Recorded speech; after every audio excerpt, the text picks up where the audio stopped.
Hey, welcome back to the Dynasty Grind. My name's Peter Howard at PA Howdy on Twitter. This is a live stream where we talk about Dynasty pretty much for 3 hours straight every Wednesday from 9:30 till close until we try and cleverly distract you with something that's behind you and then end the stream when you're not looking because we're sneaky like that. And if you have any questions, comments, or thoughts about Dynasty, drop them in whatever comment box or whatever streaming platform you're watching on. We'll be happy to talk to you about it, with it, or just ignore it. Sometimes we ignore it. We do go democratically around here, so it's the order in which they arrive according to the StreamYard timeline. I want to say timeline. We do try and get through them as quick as possible, but at the same time, we do like talking to you all, so we tend to go pretty much in depth. So if you may ask a question or make a comment and we don't see it for 30 minutes, 40 minutes, sometimes even an hour, that's normal around here, just to let you all know. So, yeah, thanks very much for sticking around with us and having fun in the non-point scoring season, which is really the heart of Dynasty anyway. And, yeah, let's go talk to Russ and Zach.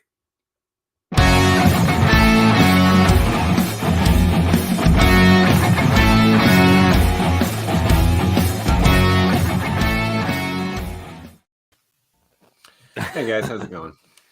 Pete, fantastic. Why are you up top? That was weird. He just likes to feel powerful every once in a while. It's fine. I'm turning the music on again this stream. So that is a good idea since it worked so well last time. It did work really well last time. Like we didn't say any stupid things the entire time the music was playing. I'm just going to check the chat. No one too loud again this week. Let me know. Yeah, I'm going to follow along with the bottom of the chat, and I know at least one person is more than willing to text me to let me know that. Maybe it's nice to have friends like Bob. Sure. Bob is wonderful. Call it friends. Yeah, sure. I was posting pictures of the expo, not intentionally. I forgot what time of year it was. But I was looking for any picture of a human being on my phone because it's just table after screenshot after screenshot of different fantasy tables. I was like, do I have any of my animals? My children? No. And the first four were all of the expo. And it was you and Ryan and Zach. And like Bob was fifth, but you can't add 5 pictures. I was like, guess I don't know you, Bob. Sorry. Sorry. That's what I was thinking of when you said that. All right, don't see any panicked I can't hear you messages, so that's cool. Jeffrey Jacobs, hey bud, in the chat at 20-8. Man, I was still writing my rankings article at 20-8. Whether it's AM or PM, I was still writing my rankings article. Hey Jeffrey, big trade, 12-team, 1 QB PPR, start 8, no premium. Give Pickens, Kittle, Sam Howell. You know it's a big trade when it's got. The answer is probably just going to be good. You did good. If you're giving up all of these seconds, chances are you got fewer pieces. In which case, you got a first back. You got 224. Wait, and you got the 103 and 104. I think you crushed that. Yeah. I don't even know how you got that 24 first. You probably should have gotten 103 and 104, but you found a way to get a 24 first on top. I mean, it's one of those where you're like, man, I feel a little bad giving up Kittle, and then you see the other side, and you're like, I don't feel bad at all. No, yeah, that's literally what I did. I was like, Pickens and Kittle. No, it's the 3 and the 4. It's good. No, good job, Jeffrey. Oh, good job or bad job, depending on which way your moral code. Swings. Hold on, but the second he said, who are the top 4 rookie picks? I already hit. This is non-Superflex, I'm pretty sure. He didn't say Superflex. 1 QB. Bijan Robinson, JSN. Addison. Bijan Robinson, JSN, Jordan Addison, probably Gibbs. JSN.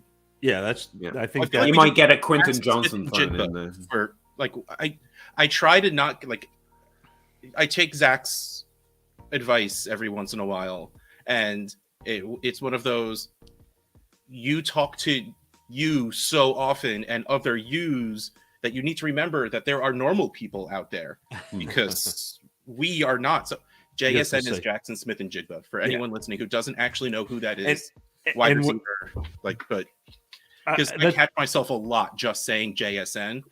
I just call him the Jedi. His name is long.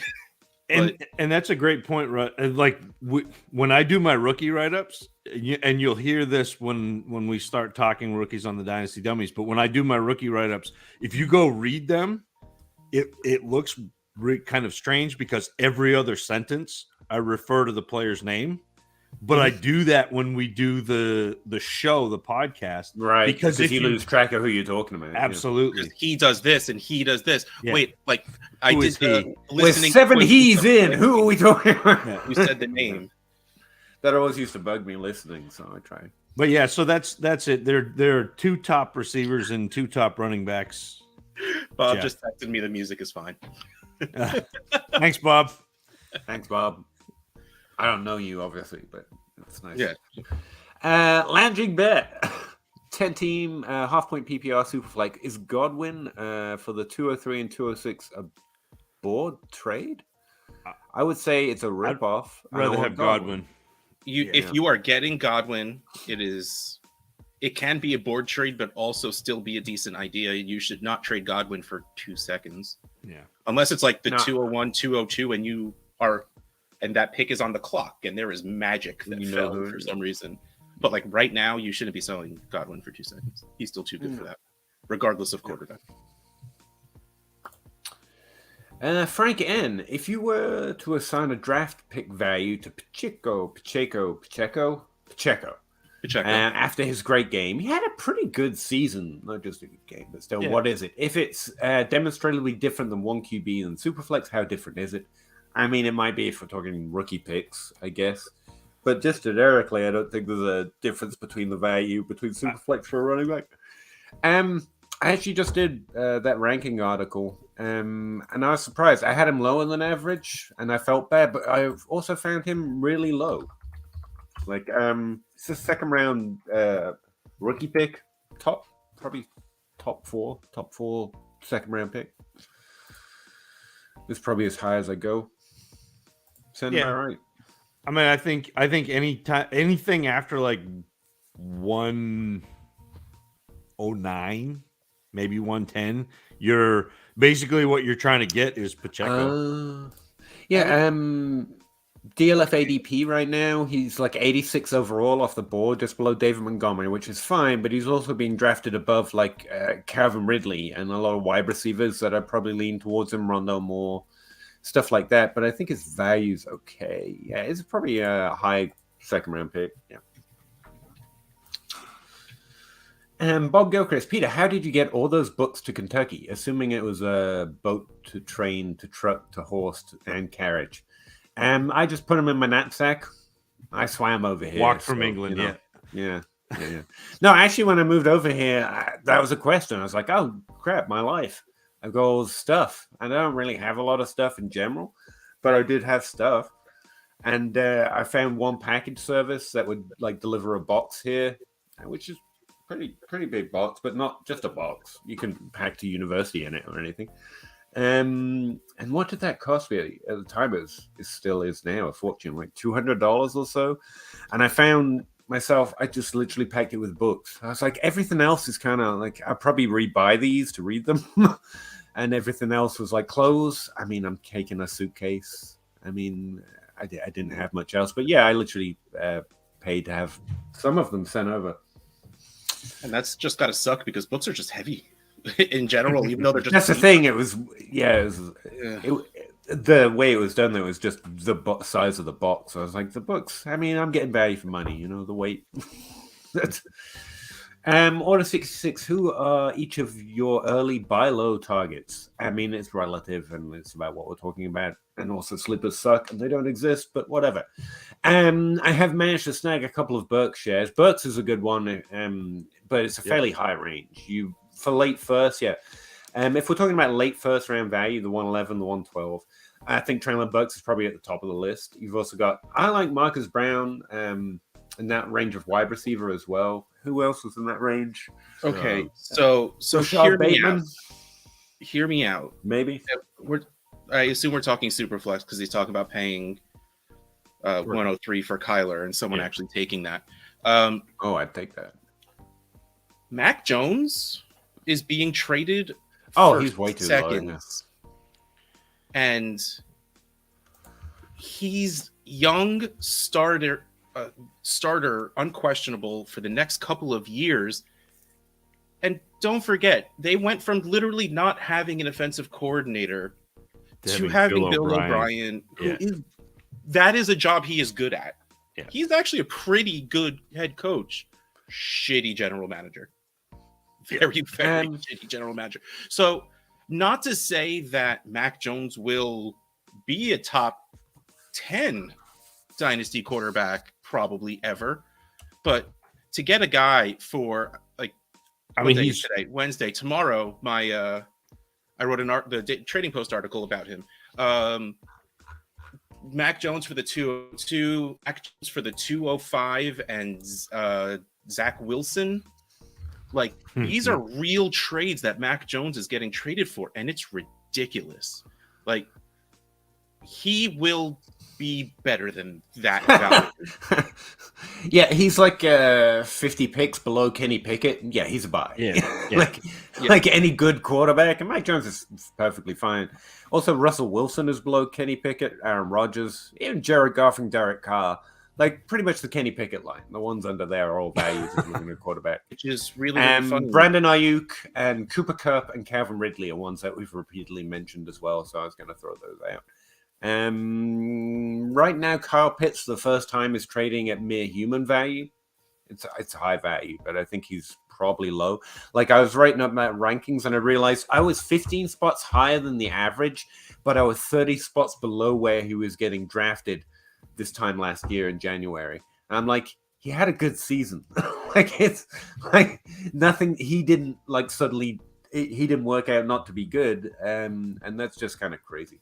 I just stayed the same on it, which is really funny. Human value. We'll call it cross promotion. We did Dynasty Wall Street yesterday. Actually, I'm about to post it right now. I brought Kenny Pickett to the table as our quarterback, as a way to talk about Mac Jones, because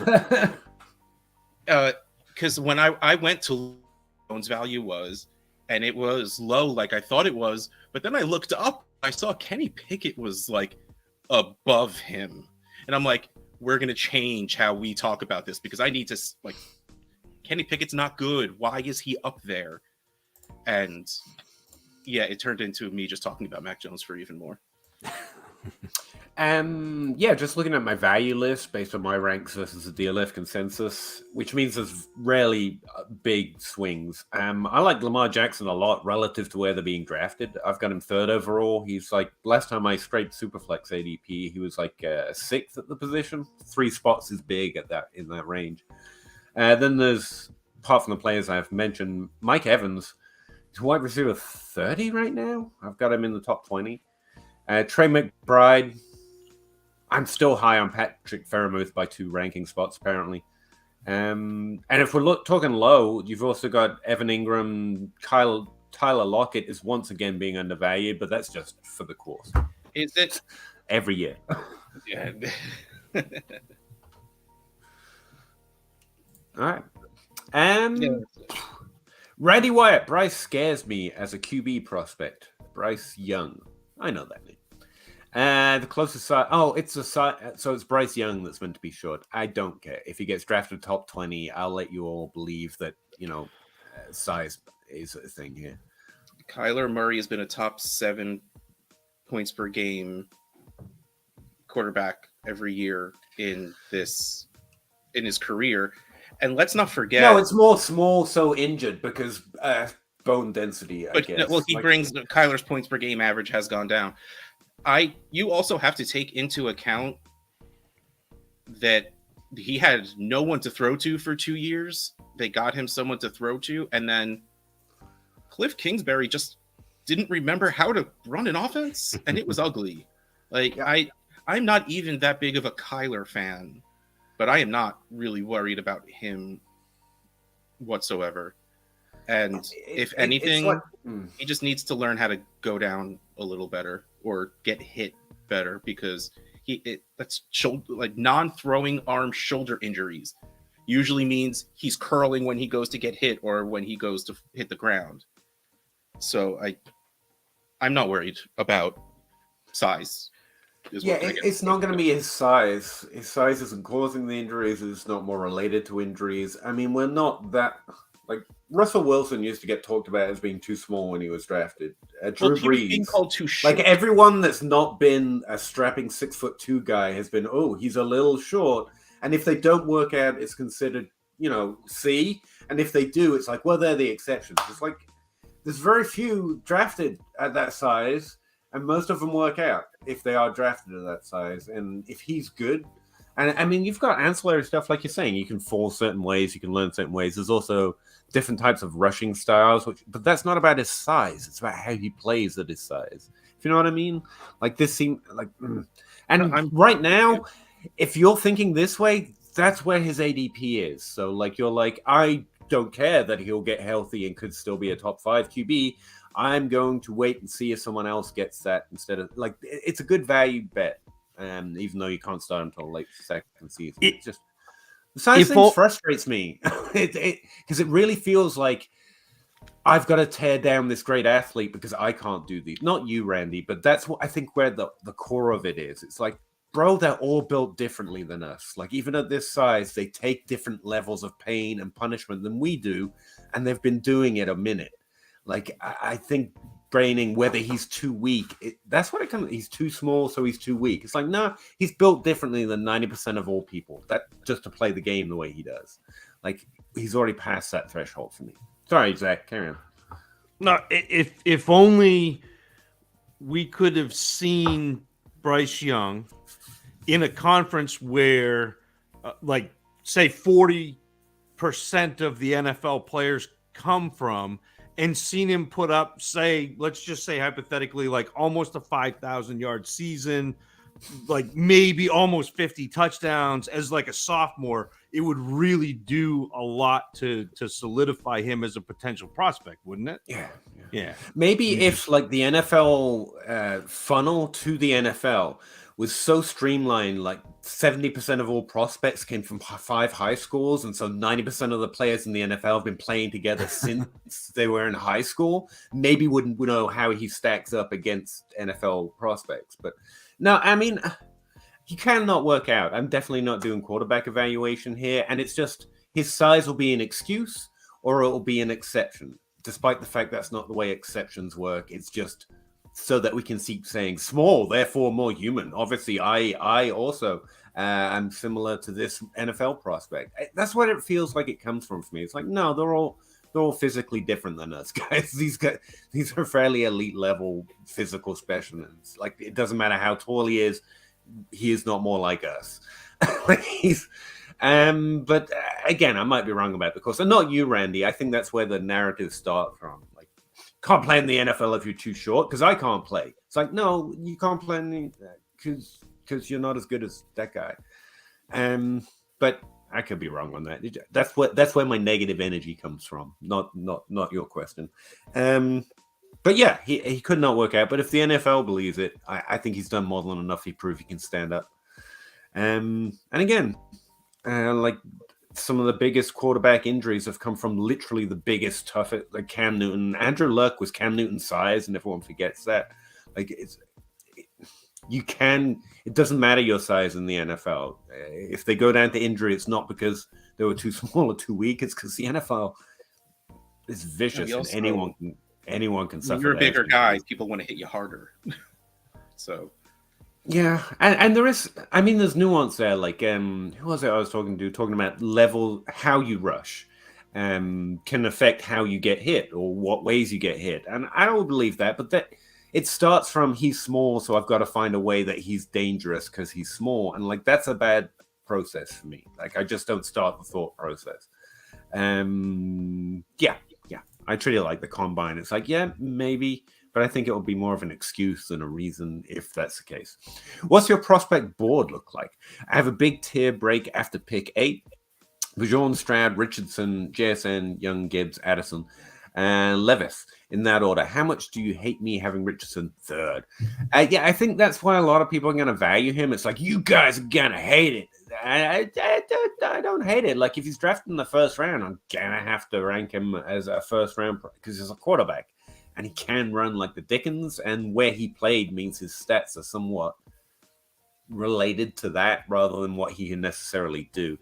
And again, I don't do a lot of quarterback evaluation, but I had Travis May on. He literally runs the whole college program for Mojo, and he says he's not been very good at passing. Not that he didn't do it a lot, or not because of where he was playing. But if he gets drafted there, he's going to have to be valued there. My big board, I don't have tiers quite eked out yet. I've got positional ranks more than anything. I think I've got a big 6 with a big 1, then a big 2. Bijan Robinson is in a tier of his own. Then you've got JSN and Addison. And then you've got a solid tier of three prospects or so with Gibbs and I don't know about Quentin Johnston yet, and Downs, probably. Somewhere in there. And the 2 quarterbacks, if we're talking Superflex, fit in between Bijan Robinson and the wide receivers. Yeah. Sound about right? Yeah, and I haven't done quarterbacks yet. I won't get into quarterbacks. We're going to have this week, I'm going to do like a primer episode. I'm going to do tomorrow, do a rookie. This is how we scout. This is what we're looking for. This is what the 2023 class looks like. And then we're going to do 2 weeks of running backs, 2 weeks of wide receiver, 2 weeks of running backs. Then we'll do our quarterback. So I'm like at least another 2 weeks away from starting to look at the quarterbacks, Randy. So I can't give you like a real accurate yet, but from what I've watched right now with the wide receivers and the running backs, it's almost exactly what Peter said. It's Bijan Robinson in a tier by himself. There's probably those 2 quarterbacks, Stroud and Young, will end up in 2 or 3. But again, I reserve judgment on that. Addison and Smith and Jigba are, it's a pick 'em. I have JSN, Addison, JSN. I have been vacillating. I probably, if you put me on the clock, I would take JSN over Addison. But I'm not going to get upset one way or the other. Then for me, it's probably Gibbs, although I think Quentin Johnston deserves some mention there. And after that, I think you're in the Wild West. I think you start looking at Kayshon Boutte. I think you start looking at Devin A-Chain. You start looking at Zach Charbonnet, and it's the and you Speaking mentioned of too small, I think I like a lot of these running backs this year because of their too smallness. Speaking of which, A-Chain is meant to be a little on the underside, and then you've got that other guy. What's his name? I'm trying to pull it up, but he's meant to be really tiny and but productive. So that's nice. We got just a draft class of running backs like Tutu Atwell, and I'm about it. Sorry, I didn't mean to interrupt you. Are you drafting the Myers kid? Do you think you'd have him ranked in the first round this year? No, because he's a tight end, and I don't won't take any tight ends in the first round, though. So yeah, there you go. Yeah, that's not really a. Literally the only tight end I've ever taken in the first round was Pitts, and that was because I could trade him for multiple first round picks. It's like as soon as you draft him, when you can go get Trey McBride from last year, you're fine. I did mean to throw a few names out to you, and again, I'm not to the depth of this class right now, but there are some players I haven't looked at yet that are standing out to look at. I didn't know you already said you haven't looked at Trey Parker yet. Palmer? No, not yet. Who's the other fella? Oh no, that can't be it. No. I'll think of it. Sorry, this isn't much of a stream right now, but I forgot it. Parker Washington, maybe? I have watched Parker Washington, Penn State. Yeah. But not much to report there, I guess. Anyway. No, I can give you. I didn't know. I've been looking at everything 6 different ways, and I forget what I think now. At this point, like I can't remember past the top 6. I'm like, what? So Washington is he's 5'10", 212 pounds, kind of a slot guy. He's real good at finding holes in zones, both underneath and between levels, which is one of the things that I've started to really look for in wide receivers, especially with the NFL going a lot more to like that cover 2 slot. Yeah. So they're playing some zone. He's got real strong hands in traffic, brings the ball into his body very quickly, but is catching it out away, which you like. He's very physical with the ball, so he'll run through corners after contact, and has got good contact balance. I don't think he's very fast, and I don't think he's very dynamic. He relies on being in the right place, which that should ring bells with like David Bell, no pun intended. Like that was one of the things that I liked about David Bell, but you're sitting there going like, I don't know how he does it. He's just in the right place. And so sometimes that doesn't translate to the NFL. I think he struggles to separate against man, especially against quick corners. And he'll occasionally drift, losing separation in zone. So like sometimes he'll, instead of sitting down in between the levels, he'll kind of keep going and get passed off to the next defender. And that's not necessarily what you love to see. And so he's in that, like, I think he's my wide receiver, like 10 right now. I'd have to look, but he's somewhere down there. Marvin Mims and Rashi Rice, by the way, I think. Yeah. I know you like them. Oh, no, it's just Marvin. Age 18, 20% breakout age. There you go. See? There you go. You'd like throwing that at someone. I don't even look math. at breakout age so much anymore, so I don't know. Anyway, you don't have any, do you, Russ? You have no answers. You don't. If you want me to just rewind this so I can hear what Zach said and then like say it back and then say everyone. What Zach said. Yeah, we say what Zach says here. How bad of a panic trade was it for me to sell Tua for Diggs and Jordan Love? Big. In a Superflex. Yeah, that was a big panic trade. Yeah. I mean, I like having Diggs on my roster, but you'd rather have a quarterback. Yeah, but the value isn't terrible. And if, regardless of what we think of Jordan Love, if he becomes a starter, then you trade him. No, yes, but the value is a little better as well. People are trading him like this is trading Jordan Love as if he became a starter for me. Like I think if you've got Jordan Love in a trade, I'm probably not going to like that side of it. I've got no vet. But Peter, you might like that side of it in 3 weeks. Like that's the thing with this trade is like it. I mean, it could be wrong, but I'm not gonna change. Like sometimes I'm like, I'm really not rooting against the kid. Like God, he was drafted behind Aaron Rodgers. That's a tough start, you know. And but the thing, like Rodgers may not come back to Green Bay. Is that like that's the bet on this? And if Rodgers doesn't come back to Green Bay, okay, laugh, have fun. No. It's fine. No, I wasn't laughing about that. I was thinking about him getting lost because he's in his darkness retreat, and I thought there was a joke there, and I was laughing at it in my head. Not the idea. He can't find his way to the door. You know? I'm glad you find yourself funny, Peter. Like, if anything else, I'm glad you find yourself funny. But that's the potential for that dig side. I mean, it's still Tua right now, but it's not like. It's not terrible. No, I don't think it's... Yeah, I agree. I, as always, sit on an island being wrong. Because that's just the way I live my life. Stephen White. What do you think is reasonable price to get off of Swift? Yeah, I'm too low on Swift, so I'll let someone else answer that. Like, I hate feeling like I'm Lucy, I'm Charlie Brown, not Lucy, and I just want to switch teams at a certain point. You should still get a pretty decent value out of Swift. I like that. This for your purpose, it's not good that his value is getting lower. For me, I like that it's getting lower because it's actually getting to a point where when the season comes around, assuming he's still healthy, I might try and get one or two of him on some of my teams. You should still... I would say, could I ask you, Russ, because you do more trades than, most people. Trade Jesus. I don't know who the other side of that equation is. Hold on, I have to Google trade Jesus to find out what that... I just made him up, so let me know. There's got to be a place... You talked about doing areas of trade during the year. And I'm interested in... I think this off-season running back value is already low, and it's going to go lower as rookie season increases. Is it before or after the NFL draft, or is there an area where you would start sending trades? Because you start sending them too early, you tip your hand a little bit.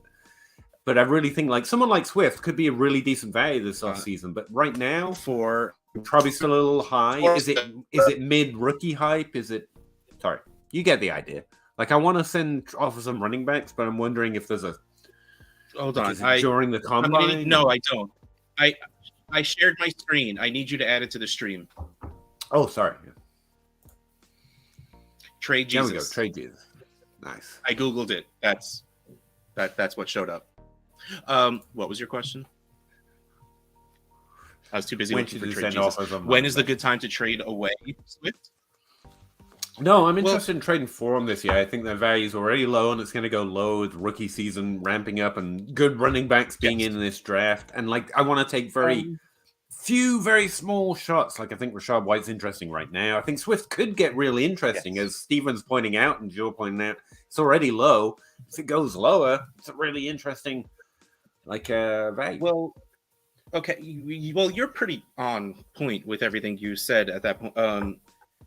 Anytime in the non-point scoring season, it's a good time to try and trade for running backs. But you're right, especially this draft where there are a lot of running backs. I think if you hit the end of the first, maybe not like all the way at the end, but like you hit that 108, 109 where Gibbs is gone, the good wide receivers are gone, probably the quarterbacks. And then you're at that chunk of, 6 or 7 running backs, you're going to find a bunch of people who would rather re-roll off of Swift onto one of these younger guys. Yeah. And I would do that all day. Like, I would send the 9 and back for Swift. And it will be easier to do that if you've got time between the draft and your rookie draft, because you're going to see Tank Bigsby, Kendre Miller, Zach Evans, Sean Tucker, like these guys are all gonna land somewhere. That's kind of what I've got in my head. The minute like everyone knows Zach Charbonnet's name, like I only know it because you mentioned it, and I'm a degenerate, so I figured around the combine when you start like people on Twitter are like, I've always loved Zach Charbonnet, and it's like I've never heard you say his name before. Like that's kind of what I'm waiting for. To everyone knows like Sean Tucker's now known because apparently he's PFF, Saquon Barkley or something. Because he's Jonathan Taylor. But when those names get common knowledge, I think maybe it's then. I don't know. Anyway, sorry, Stephen. That's hopefully that's. Can I go back to like what I would? Yeah. So if I have Swift, I'm trying to get a wide receiver that people don't want right now, like DK Metcalf. Ooh. I have not Is found. Is Debo on that list for you? Debo is on that list. Debo is 1,000%. He's really honestly, you should be getting Debo plus for Swift. Yep. If you can flip Swift into DK Metcalf, I break my mouse or phone screen. And that's what like, and even if I have to throw a second in with Swift, like that's the type of that's why you players. have seconds. Yeah. Yeah. I'm with you. Joe, I've been staring at this one while talking, actually. I think I saw this on Twitter, and I didn't get it at first. I think I get it now, but is Sean Tucker the Isaiah Spiller of this class? And I think this is a PFF comparison. Isaiah Spiller, and I honestly forgot, or I didn't know that he was like, no, I think I do remember that. He was like a top 3 prospect in the 2022 draft until the combine. So it turns out he was short and slow. I don't think so. Sean Tucker is a pretty productive running back, but no, actually Spiller was a little bit more interesting, and he's not yet short and slow because of the combine. So I think he's actually a pretty solid prospect. Isaiah Spiller just tanked after the combine, after the NFL draft. There was just a lot. I don't expect that for Sean Tucker. I think the NFL is going to take some shots at this running back class, and so like a little more draft cap, not a lot, not first, but day 2 draft capital. I don't think Tucker's going to weigh in like Spiller did to force it down. He is going to be and also he's not being touted as like a top 3 prospect this year. He's like 7. He's like running back 7-ish for most, I think. Already, right? PFF aside. It depends on. Am I lagging? It depends on. Sorry, shut up.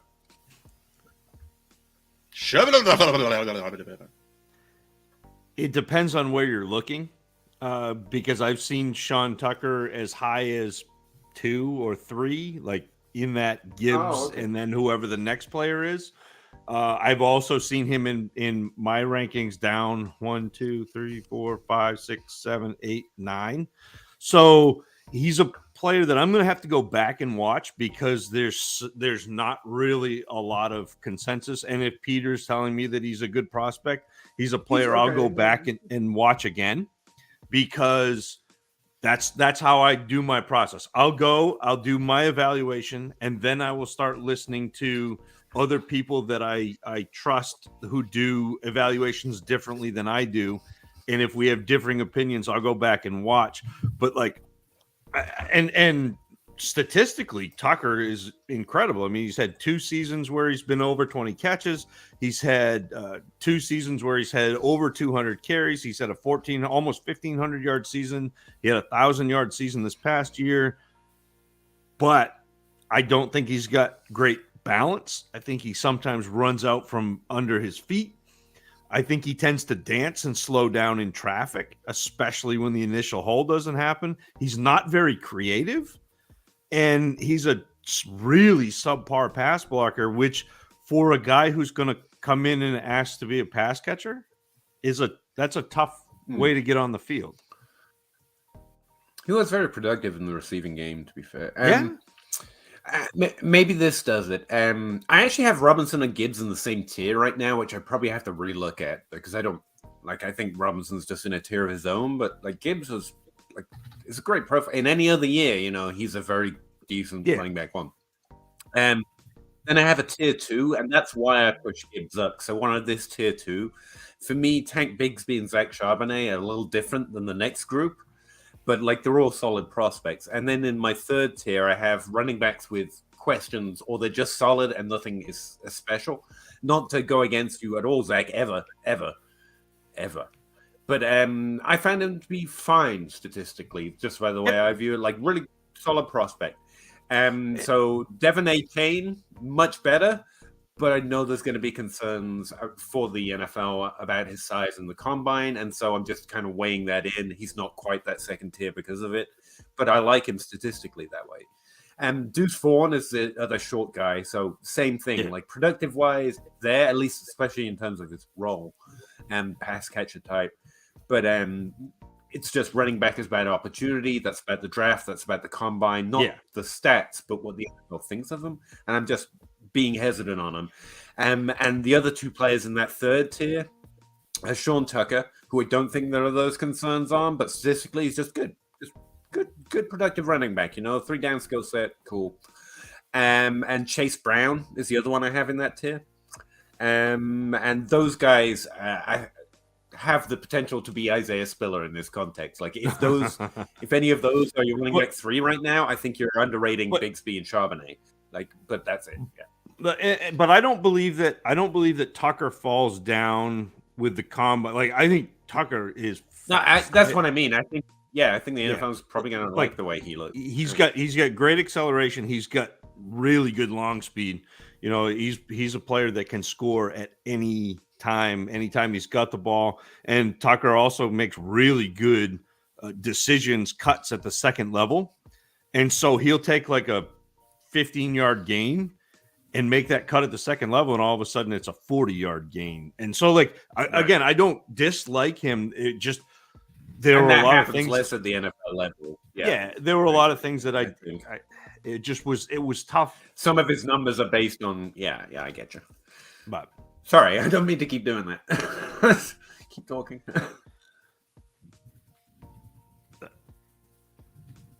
Okay. All I've got written down here, I've just looked at him briefly. And the main reason for my note is to call Zach Charbonnet Zach Wine, because I insist on trying to make that a thing. Had a little more opportunity a game, but that's mostly situational based.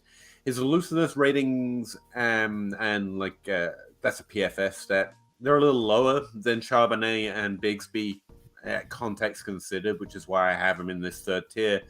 But he has similar peaks in yards after contact per attempt. But to your point, Zach, some of that is coming from those lucky, would you say, or just situated? No, I'm like he's very competition. talented. I know what you but mean. it's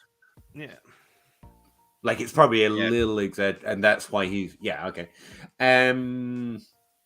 I was going to say all the Mostly the things first blush is a difference in into it. expected draft capital because he's coming from Syracuse, right? He's a Syracuse guy. Yeah. And Syracuse has not had a lot of success, but that's a little tough to ding the player for. John Tucker. So yeah, Hold on. Different Full tier circle. player to me. Full circle right here. Sean Tucker, Syracuse. The next Isaiah Spiller. CJ Spiller went to Syracuse. there it is, all the way around. Get the red thread out. We'll Analysis. get this figured out. Yeah, if he's in your top 3, yeah, probably the Isaiah Spiller of this class, I guess. But I think he's a solid prospect. Different, and I don't think the NFL is going to dislike the way he weighs in. So slightly different situation. The fact that you're looking at a player like Tucker in tier 3 of a class that shows you how deep this class is. Like it really is a good class. And deep. Oh God, that word. But I know. Yeah, I'm same page, which is unfortunate because I do like it when we argue constantly about nothing. Norris, 10-team Superflex PPR. I traded Daniel Jones, Malik Willis, Kittle, and Pacheco. I do like saying that. Fun. For Lamar. I already have Burrow and Lawrence too. Should I hold? I would just keep letting. I would let your league keep letting you do that. I guess. I mean, you can. And again, this is just the way I play Dynasty. And it's like tic-tac-toe compared to a stock market, but you have 3 things that can trade for anything. And that's just like bankable in the off season. Like whatever your team needs, whatever injuries concern happens, whatever you need to win next year, like you can do it with those. You can turn those quarterbacks into exactly what you need at any time. And like you got at least 5 years, even limiting their career's quarterback length to just 5 years instead of 15, that you can continue to do that. Like Aaron Rodgers is still like, so yeah, you just do that. You just bank them, and then you can do things with them. I would say everything's league specific. It's 10 teams, so it's a little more stud orientated than 12 team. If in your league no one values quarterback, maybe don't just go all in on that strategy, because that means when you need or want to trade them for things, you can't because no one values quarterback. But right now you have 3 studs, which means you're definitely getting a points advantage over everyone in your league because your quarterback 2 is scoring better than most people's quarterback 1, like the vast majority. And that's valuable in a point sense as well. And this is a great time to go get Lamar Jackson before everyone realizes that they got rid of Roman. And now Todd Monken is there. Assuming they keep Lamar. Yeah, I mean that's true too. But if they don't, somebody's going to sign him and let him throw. Like that's what they're going to do. Right? Like if the Ravens lose him, he signs somewhere else. Yeah. Mitchell Wood. The Mitchell Wood, isn't that a comedy duo or half of a comedy duo? Hello, sir. No, fresh trade, just made it. Amari Cooper on the 304 for DeAndre Hopkins. No, in the 301. No. For a start, these picks are interchangeable. You can get the same player at 304 as you can 301, especially this far out. I've got no idea who I like that deep, unless I'm on the clock and I can see the guy I want, and I'm worried he's going to be like. The difference between those two is just nothing to me. Hopkins, higher ceiling, Cooper, higher value. Like this is just a same position trade. That's not really. I mean, don't get me wrong. If you got the guy that you like, then you're good. Play Dynasty and move on. That's fine. But like, it's a trade, and that's fun. I encourage having fun in Dynasty, but I don't see a big edge either side. Just take your favorite guy, right? Yeah, Hopkins, Keenan Allen, Devontae Adams, Tyreek Hill. I don't like the age value curve. Don't get me wrong. But these are the guys, everyone, the big brains that get on the big social media. They're going to be saying, these are the guys that are going to frustrate me because everyone's going to be saying, your league mates are stupid. Trade them for first. They're going to be saying that in 3 months. and you can't do it now because they think that everyone else playing Dynasty is stupid, and you know they're not. Like, you can't get that now. And so the fact that it's both are in that category means it's big diff, you know. But that's what I'm reacting to. Sorry. Like, I hate that stuff. Like, get out of DeAndre Hopkins now. Too late. Like, if you're saying that, too late, you know. Sorry. I have had like 3 hours sleep in the last 48 hours, by the way. I feel like I'm coming off a little weird. I just want to throw out an excuse. And I wrote like a 5,000 word ranking article in that time. So I'm feeling a little off. Is my internet lagging this badly? No, we're waiting for you to stop talking. I would have rather traded a second to go get Hopkins rather than try to put something with Amari. Like, I don't think you gained anything by giving up Amari Cooper, getting Hopkins. You lost 2 years. You probably gained a few fantasy points this next year. Assuming that Watson doesn't get better and the offense doesn't get better. Like, same position, same tier, and even the picks are completely interchangeable. Too close, yeah. Like, at this point, if you're happy, more power to you. Yeah. Sorry, I said something. I'll stop. BJ Lee, the 108 and the 105. What could I get in a 1 QB league if he wants to trade both of them away or one or the other? I could also throw in Gabe Davis. I mean, do it. Keep Burks. Don't throw in Burks. What? With the picks. No, I would keep Burks right now. His value is awesome. I would trade 4 Burks rather than trade him away. Gabe Davis, the 108 and the 105. What are you aiming? I walk away with a super solid high-end wide receiver too out of all 3 of those things. I'm kind of blanking on names, but you'd be pretty close to Garrett Wilson doing that. 105, 108 in a 1 QB. Yeah. I mean, I would give it a shot. Oh, absolutely. Always give it a shot. Yeah. But like that like Drake London, Garrett Wilson, a lot like that. And if not, pair the 105 and the 108 and move up to the 103 and get whichever guy you want out of whoever's left between Addison, Gibbs, and JSN. Like, I was gonna say something like it depends where your league's at. If your league is in the mindset of what's currently on my timeline, which is this class isn't good actually and not deep, then it probably won't work. But if they still remember that this class is deep, and to be fair, in this class, we agree. So the 1-8 and the 8 and the 5 could get you 2 pretty solid players.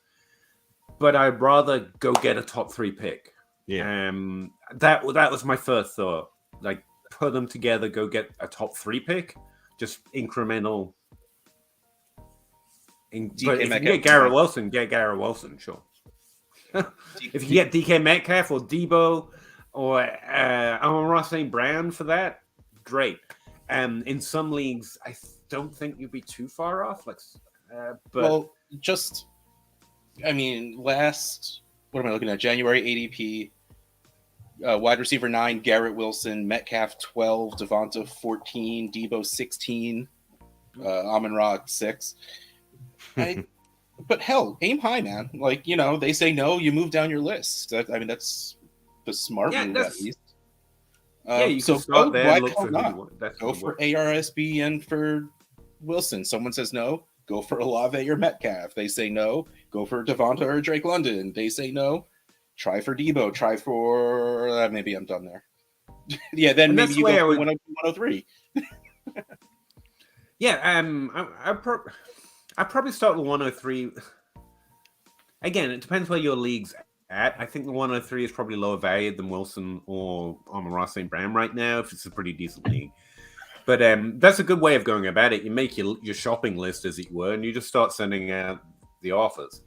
And go from one, go from the next. I think that's the process you should go for sure. But the way I would think about it is I'm putting them together, and you just want to get incrementally better, selling 2 things that could end up being pretty good players and try and get that player that's going to be in a tier above, even if they are pretty good players. Get one of your guys that's up there, because you're trading away the risk to try and get someone you're more certain of, hopefully slightly young, and a little more proven. That'll be.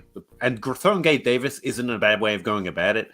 Right now, we're not in a Gabe Davis high, but I mean, again, it's about what the person in your league feels. And Gabe Davis is like the perfect wide receiver 3, as Russ once said, which I stole from my article, by the way. And Jacoby Myers, I put them back to back. Like Gabe Davis and Jacoby Myers are like the perfect wide receiver 3 in my head with very different weekly upsides. But Jacoby Myers is drafted 14 spots below where I think he's decent. If he only scored touchdowns more often, it's really funny. I saw a tweet today because they just started up the best ball. Like best ball is flipped over, so people are drafting best ball. The guy said he's been in 10 drafts and he has not seen Jacoby Myers go later than 10 spots ahead of ADP. So right now the sharps are on people Jacoby are liking Myers. him. Well, this is degenerates. I mean, this is people drafting best ball in, where are we now? February? Like that's he's like, I love Jacoby Myers last season, and this season he did even better. Like his touchdown regression came back, and we're talking about everyone in the context of weak free agent class. Wasn't he on a 1-year deal this year? Like he's probably one of the better ones out. He's a free agent. I can't remember if he's unrestricted or restricted though. Give me Jacoby Myers over DJ Chark or Zay Jones or all those others that are looking for deals this offseason. But again, he's lower drafted in the NFL, like sniffing its own farts. So we'll see. But I think Jacoby Myers is really interesting.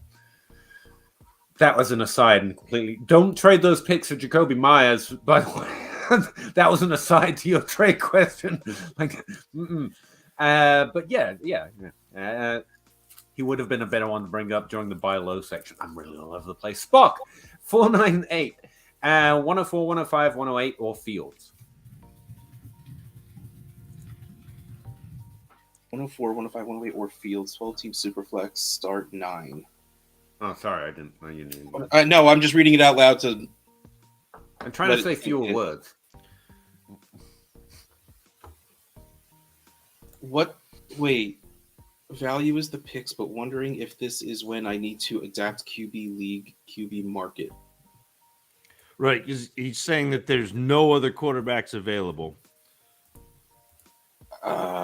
And so obviously he needs a quarterback. Fields is like, honestly, that's not 102 and 103 are unavailable as well. Right. I don't think giving up the 4, 5, and 8 is the worst thing in the world for Fields. See if you can get a second back, even if it's 24, just to make you feel a little better for the 3, giving up 3 first-round picks. But it's what Fields should be worth, especially when you're not giving a quarterback to them. He's back-to-back with Lawrence right now. I mean, it's choose your preference. I would rather throw those at the Lawrence owner first before accepting, but it's a fair deal. 3 mid to 1 late first round picks for like a young, high potential quarterback. It's not terrible. Okay, no, I'd also try Lamar Jackson owner because his value is way too low, or the column if that's what you're trying to shop for. But if you're saying no one else is available, you've tried all those things. Yeah, this is solid. No, I'm changing my answer. It's February. Wait. There's no reason to go and overspend right now. The rookie draft can come along. The guy with Kirk Cousins or Daniel Jones can draft Will Levis and think he's the greatest thing ever. And then all of a sudden, you have to give what is less than the value of the 108 to go get Daniel Jones or Kirk Cousins. So again, if you like Fields has that upside and those picks aren't a bad price. But I would there's no rush to do this deal, to be fair. So, because when you draft, and if you draft Gibbs and JSN, like, you're going to get 2 out of 3 of Gibbs, JSN, and Addison, assuming those are you're going to get your choice of the RB2 and whoever the heck else you want. You can just grab Levis if he's probably going to get drafted 6th overall to the Colts. And some people might bump his value up to being at the top of rookie drafts for that, forgetting that no one's really super thrilled about him as a quarterback, but that's not the point. Like, I don't think you need to do this, especially because of what the market looks like right now, because your lineup doesn't matter for 7 more months. So if you don't have a quarterback, it doesn't matter right now. You just need to do what is best for value on your team. And I don't think you need to rush this. Plus, having those names on your roster to be able to be traded will also help the value of your team because you're getting those guys. But also, when you're on the clock with the 4 and the 5, you're going to see people want those picks. And all of a sudden, quarterbacks are going to become available because people want to choose their favorite wide receiver. Or somebody's going to think, I need a running back so bad on my team, so let me jump up to Greg Gibbs because I need a rookie to help me win the championship. You should never depend on rookies to win a championship. But people still think that. So don't rush to do this, but it's still not bad if you want to go and do it.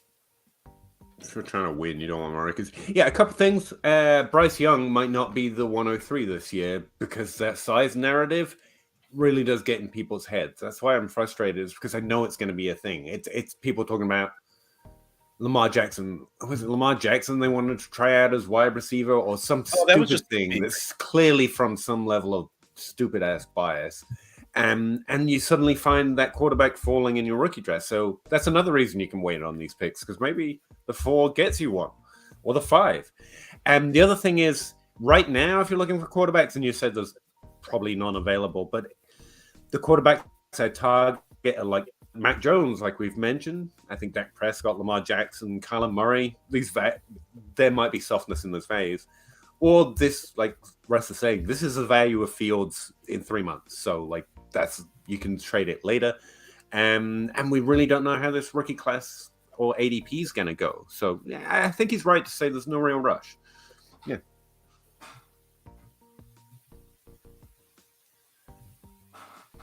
Finish sentence. Should I start doing that? No? Oh, okay.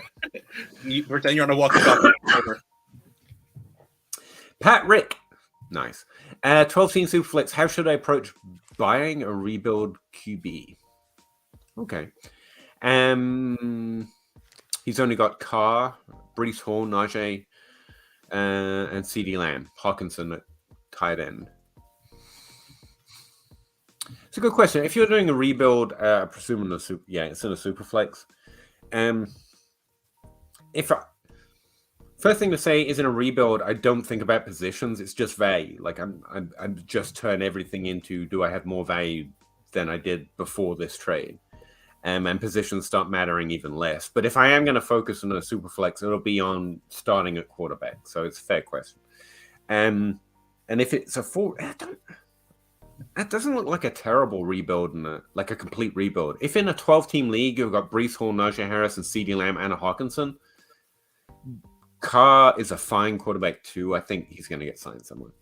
He's going to get signed. Well, now he also gets to choose where he's going to get signed. Yeah, that's not a complete rebuild, but if you want to approach it that way, like all of those things are for sale, and you go try and draft a rookie quarterback. You try and get the values that I just mentioned at quarterback. Lamar Jackson's too low. Kyler Murray's too low. Try and add a very cheap Mac Jones just to stock up, and I approach it that way. So yeah. Any better direct? Because I didn't give him a clear direction, just a general theme. He's got the one. I assume that's the 110, the 18, or is that? I think it's the 101. See, this isn't a rebuild to me. Breece, Najee, you can pick up Bijan Robinson. You just need a quarterback, and you've got like a stud starting lineup. That doesn't seem like a rebuild. Yeah, I'm also okay. Wait, what's /DBL first and seconds? Oh, double first and seconds in 24 and 25. Right, so 2 firsts and 24, 2 firsts and 25. Yeah, you could make trades now, assuming that is the 101 because that's the order you put it in also. You take Bijan, you walk out there with Breece, Najee, and Bijan, CeeDee Lamb, and then you take the 108 and 112, either trade up to go get one of the young wide receivers in this draft, or, again, like we were saying before, find a list of guys you like, start at the most expensive and go down, and you have 24 and 25 picks to deal with. This can I would keep them as well in a Superflex. Next season. Like in a Superflex, that's you get the right guys. Yeah, that would be my backup plan in a Superflex rebuild. Like 24 and 25 is probably going to be a pretty good quarterback era, one or the other, both of them actually. And And so you can start trying to trade value to get discount QBs like Mac Jones or elite QBs like Lamar Jackson that is trading at slightly lower value. And you can even trade one of those running backs, and assuming the 101 is a running back, and still have 2 stub running backs, a good wide receiver 1, a good tight end 1. Like, you can really compete, and you've got those future first. Like, that seems like a solid plan. Yeah, I don't think you need to rebuild. I think you can do whatever the heck you want and still be okay. Oh, yeah. I think you got a lot of directions, and that's a problem when I stare at my roster. I'm like, I want to do this, but that's when I think you just have to fish around in your league. If you can't find a good trade for one of those quarterbacks, like Russ said, make a shopping list. Then you just play it. There's no rush. It's the off season, and if you're in a real build mode mentality, then you know you can slow play it. Like, Brees will get healthy. Najee will start putting up points again next season, and you can flip them then if you can't get good trades for them now. So the most frustrating part about Dynasty is sometimes the answer is, if you're not getting any bites, just wait, because you can. I really do think time will come. So, don't make a bad trade just because you can't get any trade, kind of a thing. Ryan, traded Gabe Davis on the 204th, and do I say this right? Michi? Yeah, John Mechie. And the 202, half-point PPR, 1 QB, looking for upside. Gabe Davis is the upside. Yeah. 204 and the 202 has no difference whatsoever, because it's going to be most likely a very large tier right there. So you gave up what I've been calling like the best low-end wide receiver to have on your team. And don't get me wrong, I want Mechie to get healthy and come in and be the best wide receiver in the world. But I wasn't too high on him as a prospect, so, and I'm not dinging him for the health concerns. It's just that Gabe Davis is probably better fantasy and on a better offense already. And we are owed nothing, but we haven't heard a thing about Mechie's health. So sorry. Well, and I think that you hear the buzzword upside and you think, okay, lottery ticket, but this is walking into a casino and taking your $100 that you earmarked to spend in that casino, going to the roulette wheel and putting it on 00 and letting it ride. That's actually a good, you've gone all in on this, very unlikely to be up. Yeah. Well, no, because he did move up 2 spots. So he cashed it out for $5 chips, put down 95, and then just put the 5 in his pocket. That's a good idea. The 5 just here. Just so I don't leave with nothing. Yeah, you can get a fountain drink, unlimited fountain drink at the buffet. You're good. Good day.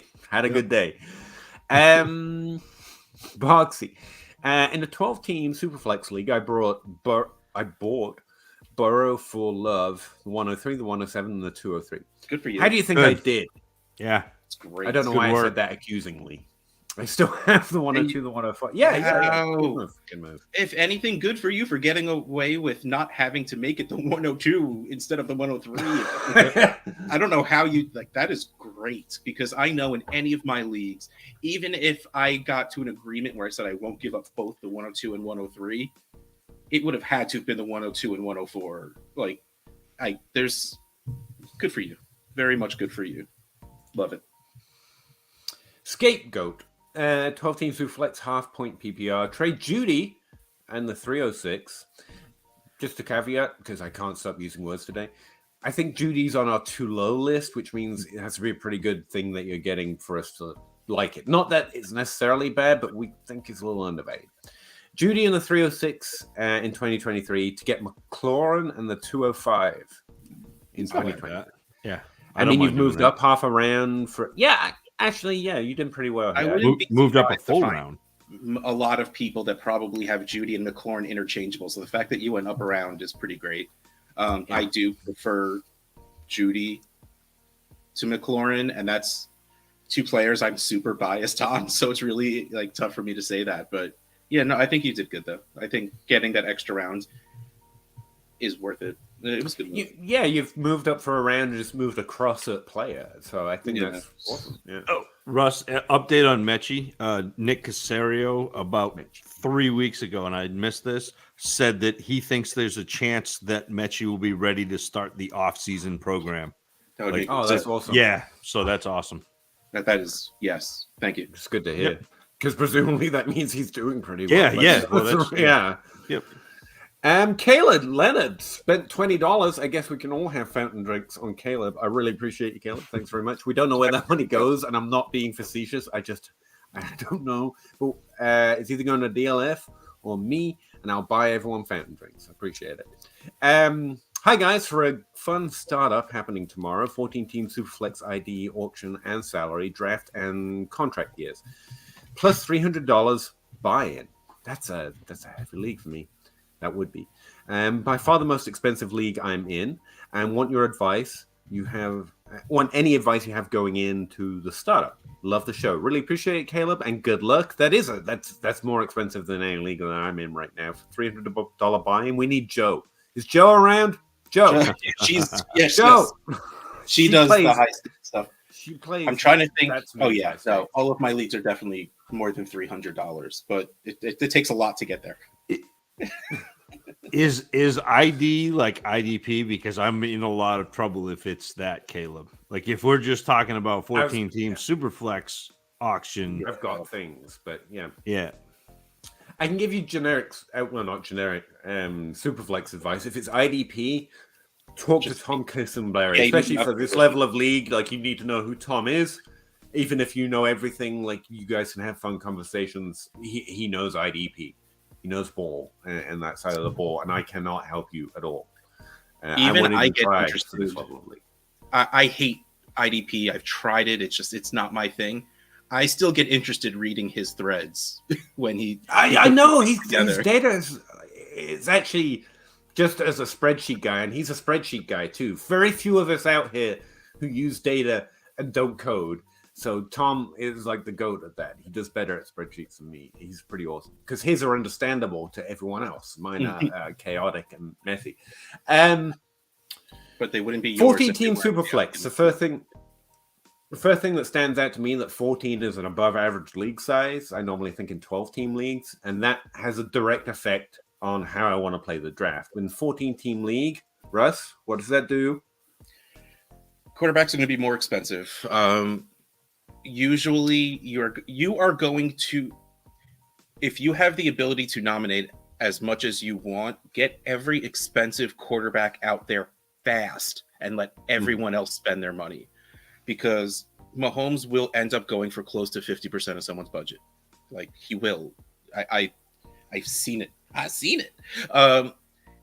So, and then you slow play and you get your guys that are going to score points and are like somewhat young. Don't sit back and watch what everyone is doing on the board before you do anything. Holy crap. I decided John Bosch asked me to co-manage a team with him, and there ended up being a dispersal of about 15 players. So it was pretty much a startup draft. And he literally messaged me every single thought that went into that auction strategy with John Bosch. That was going to be my advice. Go to your podcast app, type in John Bosch auction, and then go listen, Caleb, for whatever time you have. I was going to say, like, I told John, I was going to say, because I would grind mock drafts. I know a website where you can just do it against a computer or against other people, and you really want to have a good idea of what you like where, so you know how you want your team to shape up, because you need to adapt. 14-team league, depth becomes more of a thing, but fantasy players, especially in Dynasty, lean towards depth, and so you can always zag straight to studs. But 14, that's part of the thing that the 14 team does as well. Like, there are fewer starters available because more starters every week are going out because there are more teams. So I was going to point that out as well. But let's finish thoughts. I told John that, like, I wish I wasn't lazy and I would go in and scrub names and try to make it evergreen sounding, and instead of talking about the specific board, because it was brilliant. Like, I did not realize half of what goes into auctions, which also explains why I've been so bad at them. They're a lot of work to be good at them, and the team we walked away with, and again, I did absolutely nothing. I watched John do this, and we walked away with like one of the greatest teams I've ever had. Like it's very good. So go listen to those, because I'm going to assume a lot of the news is this. A lot of what he said is pretty much the same. In that, yeah, I'm not going to pretend like I know what I'm doing, but that, yeah. And John is good at it because he does a lot of work on it. He does a lot of auctions, but also, having met the man and talked to him a lot about different things, he basically thinks in game theory. I don't know if he calls it that, but he thinks about game theory. And the reason that works for auctions in Dynasty, again, Dynasty is about replacing the draft because you can't do it in the future. And John literally just goes straight to the number of ways this could be best for me or worst for me in terms of doing that. Who's going to go up in value? Who's going to go down in value? He practices. The only thing I see him doing every year, apart from raising epic amounts for charity and running the eliminator leagues, is he tries to rank players what they're going to be in a year. That's a good exercise to do, Caleb, before you go into this type of draft, because you're looking to still be able to do things with your team at high value in a year, because it's a dynasty and it's a high value one, so you want to be careful of it as well. But think game theory, think value, which is where the quarterback thing that Russ mentioned came in. Like we were just talking about with someone else, the reason that quarterback is so important in the Superflex, especially in a 14 team, is it's like land. It might be made of dirt, but they're not making any more of it. And quarterbacks tend to come in a big bundle like they have recently, and everyone expects more, when really they kind of wave. You get 3 in one draft and then none in the next 3 that are worth anything. You get Jameis and Winston, and then you get Burrow and Herbert and Hurts all at one go. And so they can be difficult to replace, even at the top level. Even at the mediocre level as well. So you just kind of want to... I've seen John do that in so many drafts and auctions as well. He just stockpiles QBs. And eventually he's like an anaconda. Like, I go in thinking, you're not going to make me fall for that, John. And then 2 years in, he's like, he's wrapped around you fully. And you're like, do you want a quarterback, Pete? Just cost you 4 first-round picks for Daniel Jones. And eventually end up paying it. He's like, I'm not going to fall for that. Dude, you fell for it 2 years ago. I don't know what you're talking about. Like, yeah, I already got you. He's just slowly encircling you because he's just playing the value. And what is Tom's... It's just at Tom Kislingberry, right? Is that his handle? Mm-hmm. Yeah, you just type in Tom K and he comes up for me. But yeah, let me search. At Tom Kislingberry, TOM, and it's spelled like it sounds. ISLING. Kislingberry. Okay. Yeah. So yeah, check him out for IDP. Check John, especially if they recently did a podcast on it, because he talks about it here and there. I've never seen him do a whole show on it, and yeah, that would be definitely check it out. So yeah, I think that's the best thing I can start you off with. Well, Zach and Russ started you off with, and I just kind of interrupted them occasionally. But good luck, Caleb. Let us know how it goes, and always come back. I'm happy to talk about it.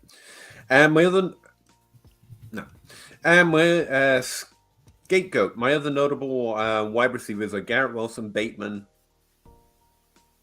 We answered something from him before, so maybe this is like there was just space in between. But regardless of what it was, I don't really think it matters. When we talk value, it has nothing to do with what's on the rest of your roster anyway.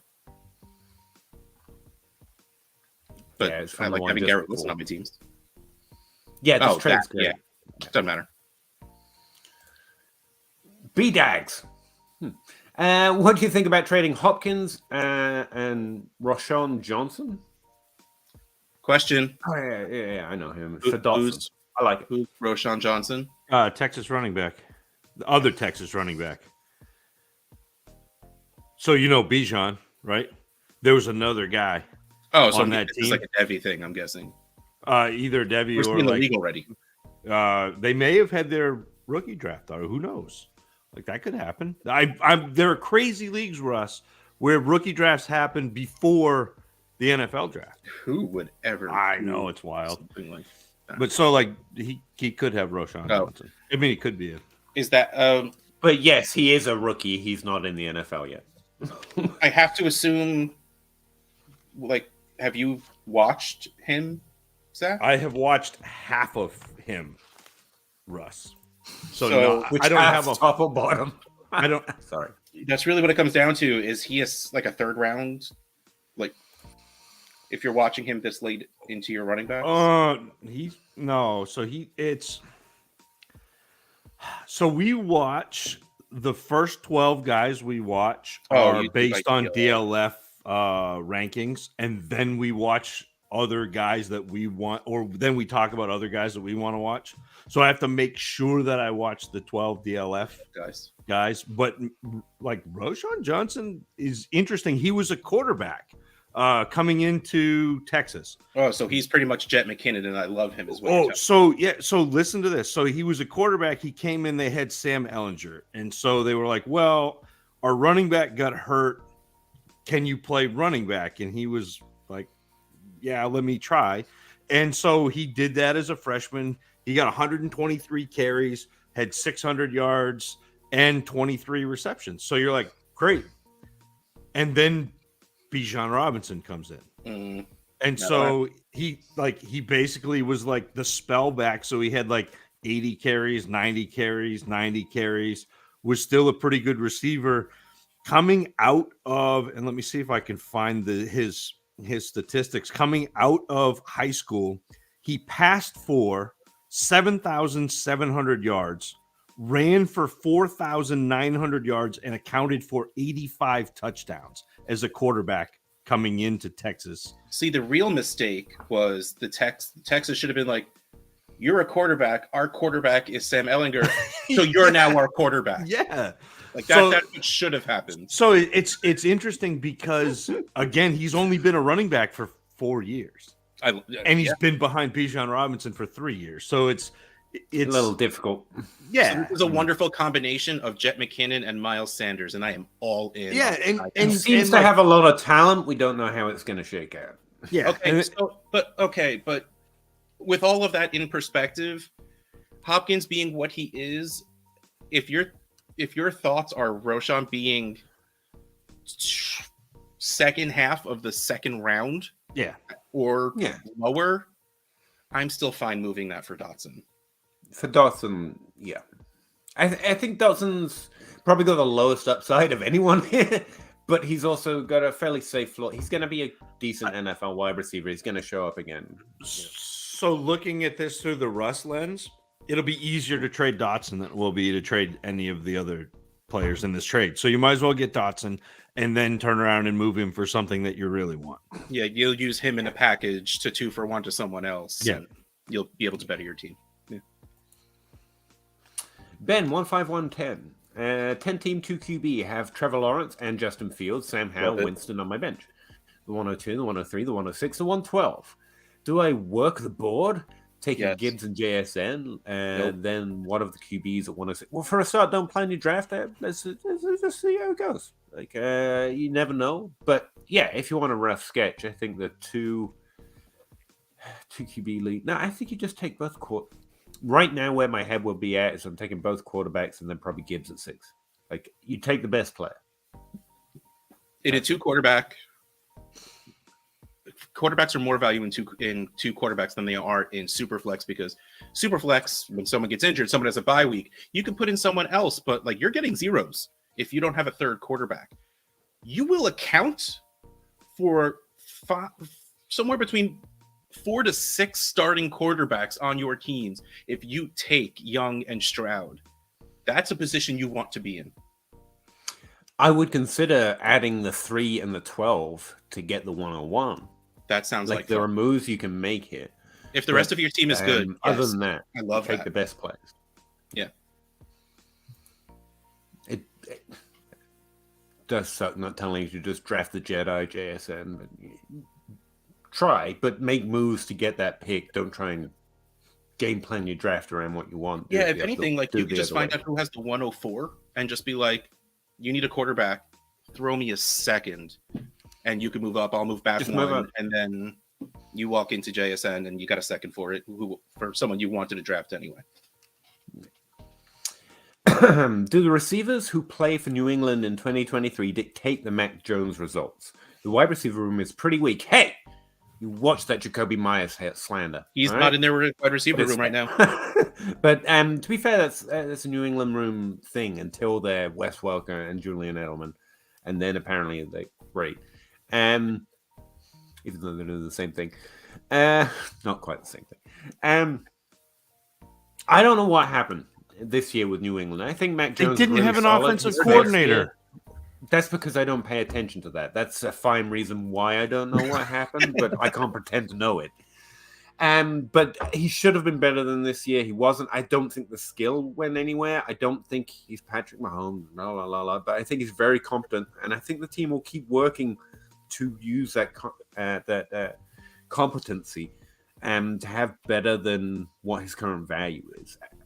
There's a connection between quarterback and wide receiver, but like Russ is, Zach is going to explain the stuff that I don't know because I don't want to care about coaches.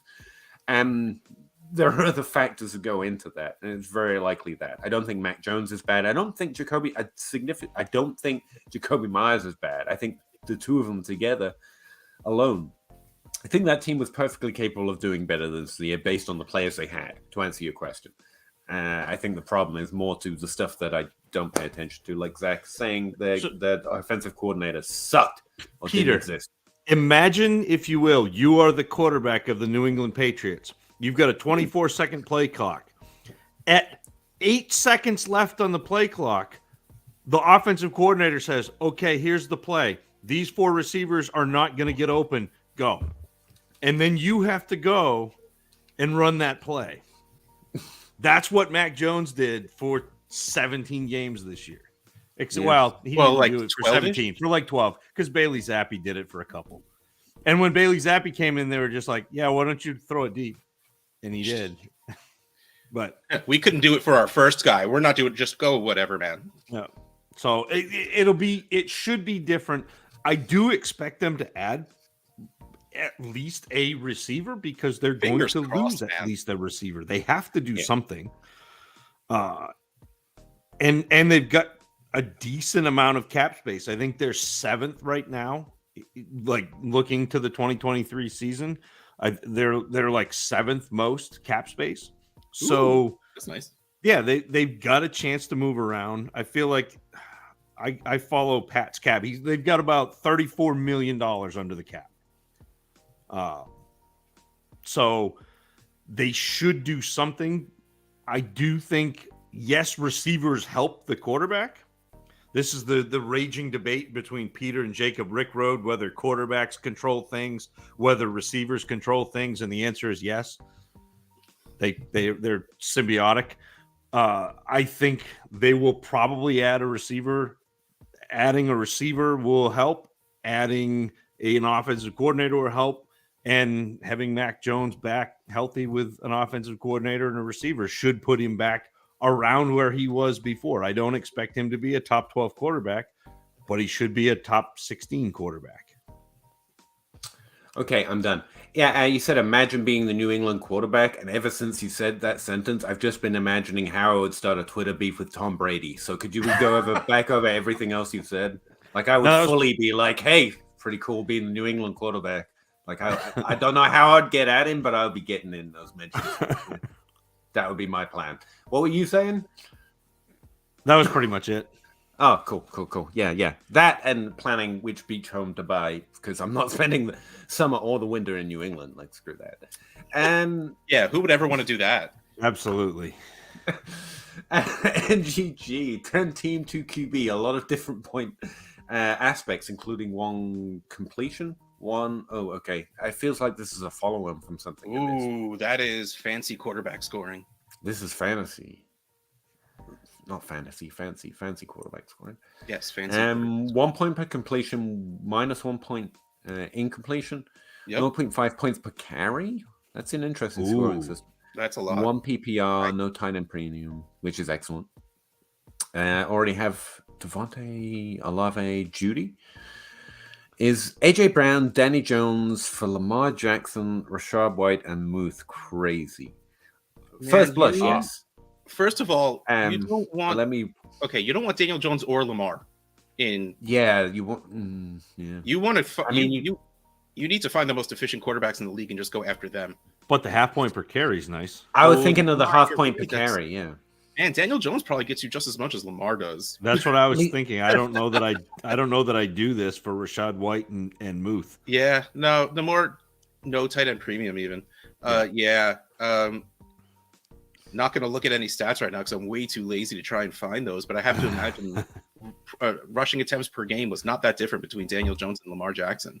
And to give up AJ Brown for.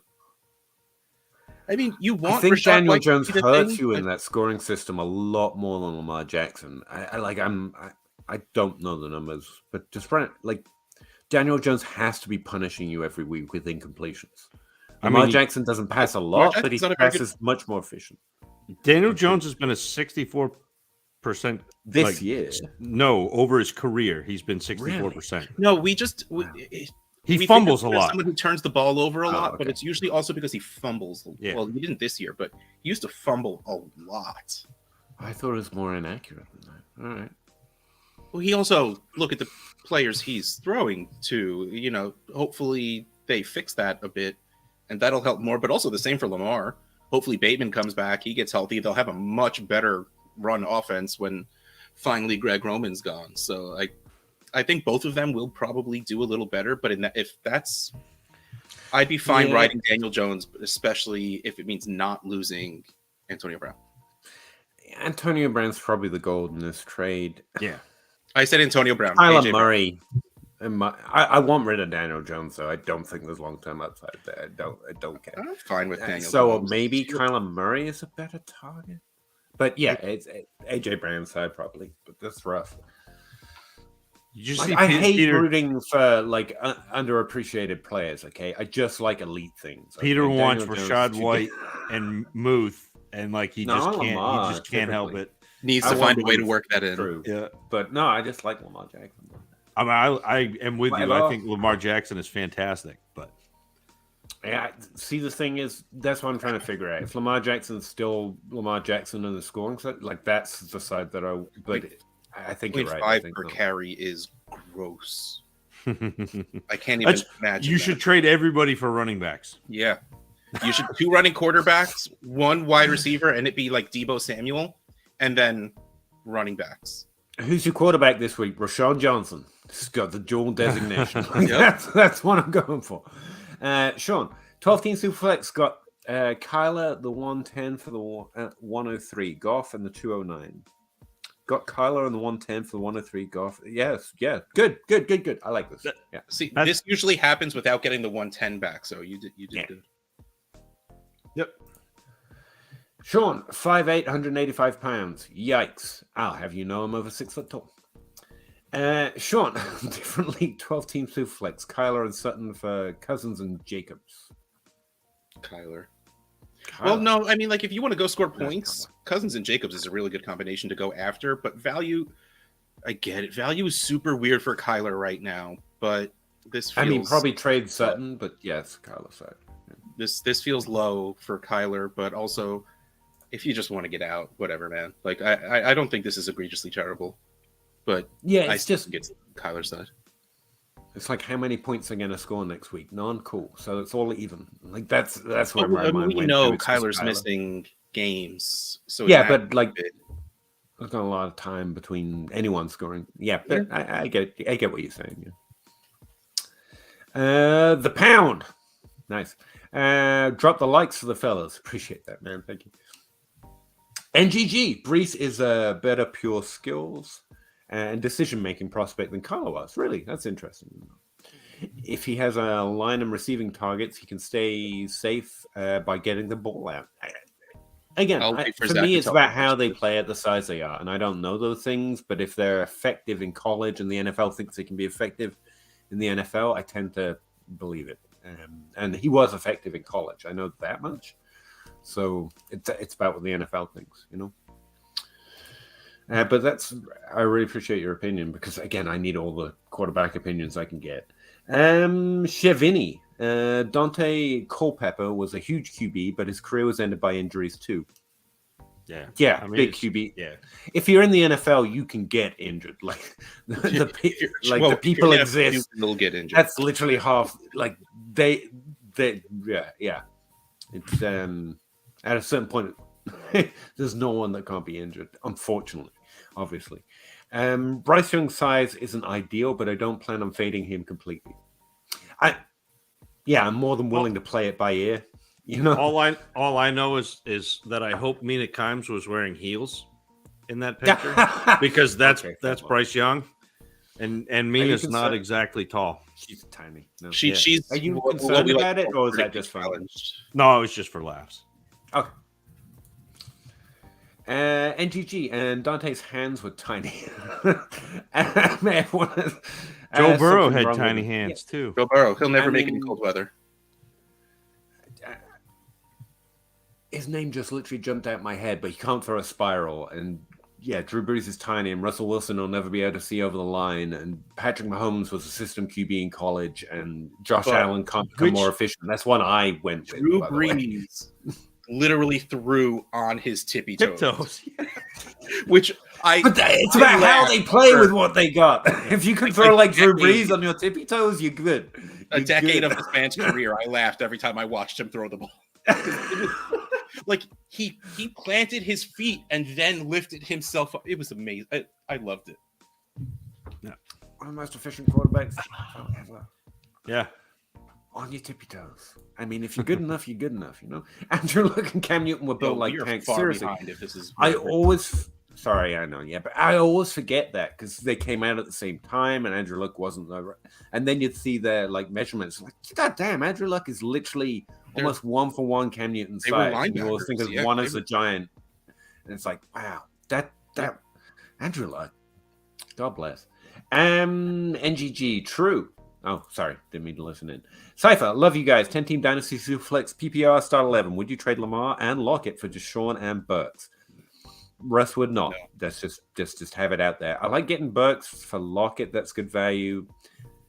I'd still rather have Lamar. Just keep Lamar, I think. Yeah. But I get the idea. Yeah.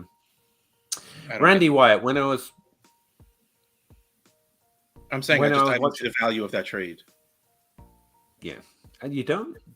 Well, you're buying back years and probably Lockett's highest up. Yeah, but your upside is Lockett's highest. You have to be lower on Lamar and very high on what Deshaun Watson can be to make that trade for Lockett to Burks. I know. I mean, every time I try and do that, you point out that like Deshaun Watson's at least a top 5 talent-wise. Talent-wise, well, 3 years ago he has the upside of being a top 5 quarterback. Yeah, sure. But we still need. That's normally where I lead. I think Lamar Jackson's top 5 and Watson's top 12, and then everyone reminds me like, no, he was top 5. No, you cannot just, you can't just say, oh, he's going to come back and be what he was. You don't know that. Like being away from, even just working out and practicing isn't the same as playing in a game. Like it. If he does get back to what he was, it could also take years to do that. Like it's not easy. So like it's super easy. You just got to be tall. It's fine. No, I took Lamar Jackson's side, but it's good that we agree. Randy Wyatt, when I was watching tape on Quentin Johnston, someone I really want to look into closer before I have an opinion on him, by the way, I saw too many catches with his body. It's actually something I've heard before. Not that it weighs with me, but not when he was mossing people in the end zone and reaching over the defender's body and then pulling the ball. I mean, it's just really how many times you moss someone. That's all that matters. Am I seeing things that aren't there? Well, I've seen for him, so I love talking about it. So my last sentence in my paragraph of negative things about Quentin Johnston is his strength on high points is tremendous, but Johnston is prone to letting the ball travel in on his body. And also ball security issues raise their head once he shifts his focus to creating yards after the catch. NFL defenders will punch the ball out if he continues to be cavalier with the rock. So, like, no, you are seeing that, Randy, but there are so many other things that he does well that I don't believe that that's going to be a deterrent in terms of where he gets taken and how he will be used. I think it's good. He's not DK Metcalf, but he's in that vein of really big, really fast, really strong defenders who can go down the field, beat teams over the top, and create separation with that size speed. So he's not just creating vertical separation, which I think gets guys in trouble translating from college to the NFL. I think you're seeing him create separation on the field between him and a defender, not just the fact that he can go up higher than a defender, which is he's not in the tier of Jackson Smith and Jigba and Jordan Addison for me, but he's in the next tier down, and I think that he has potential to be a really solid player. My summation is it's rare to land a whale, but there's no question that Quentin Johnston has the skills and NFL potential to make a splash wherever he lands. Johnston, he will have to continue to rely heavily on big plays because his game doesn't necessarily translate to high volume. It'll be interesting to see how he ascends or if he's just a fluke. That's a whale joke for you. What's up, Luke? And we're ending the stream on that one. That was too good. Now, walking a similar line, I think Quentin Johnston fits the bill of what everyone wants every wide receiver to be. He did well, but I'm teetering between. There are some questions, not red flags, just questions, like to be as dominant in opportunity and yet not be well above average in before. It's weird. His caught percentage is slightly low for his ADOT and slot, stuff like that.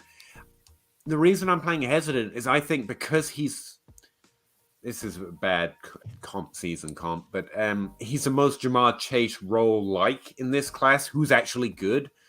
I think everyone's going to be like, oh, it's a wide receiver one, just because they don't want someone like Addison or JSN to be the wide receiver one. And that to me is like, I will be out on that. And that's why I want to look at him a little bit, just to be safe. Because I think I would be out on that good. too, Pete. It's fully good. Yeah, I know. But that's the thing. We're walking a similar line, but where I can't answer some of the questions you have answered for yourself, I'm like, he's good. But the buzz I hear, I go straight to the value. And it's an well, I mean, you're seeing a guy who no, but you're seeing a player who I can't remember the exact stats, and I'd have to look it up. But it's something like 40% of his routes run were 9 routes.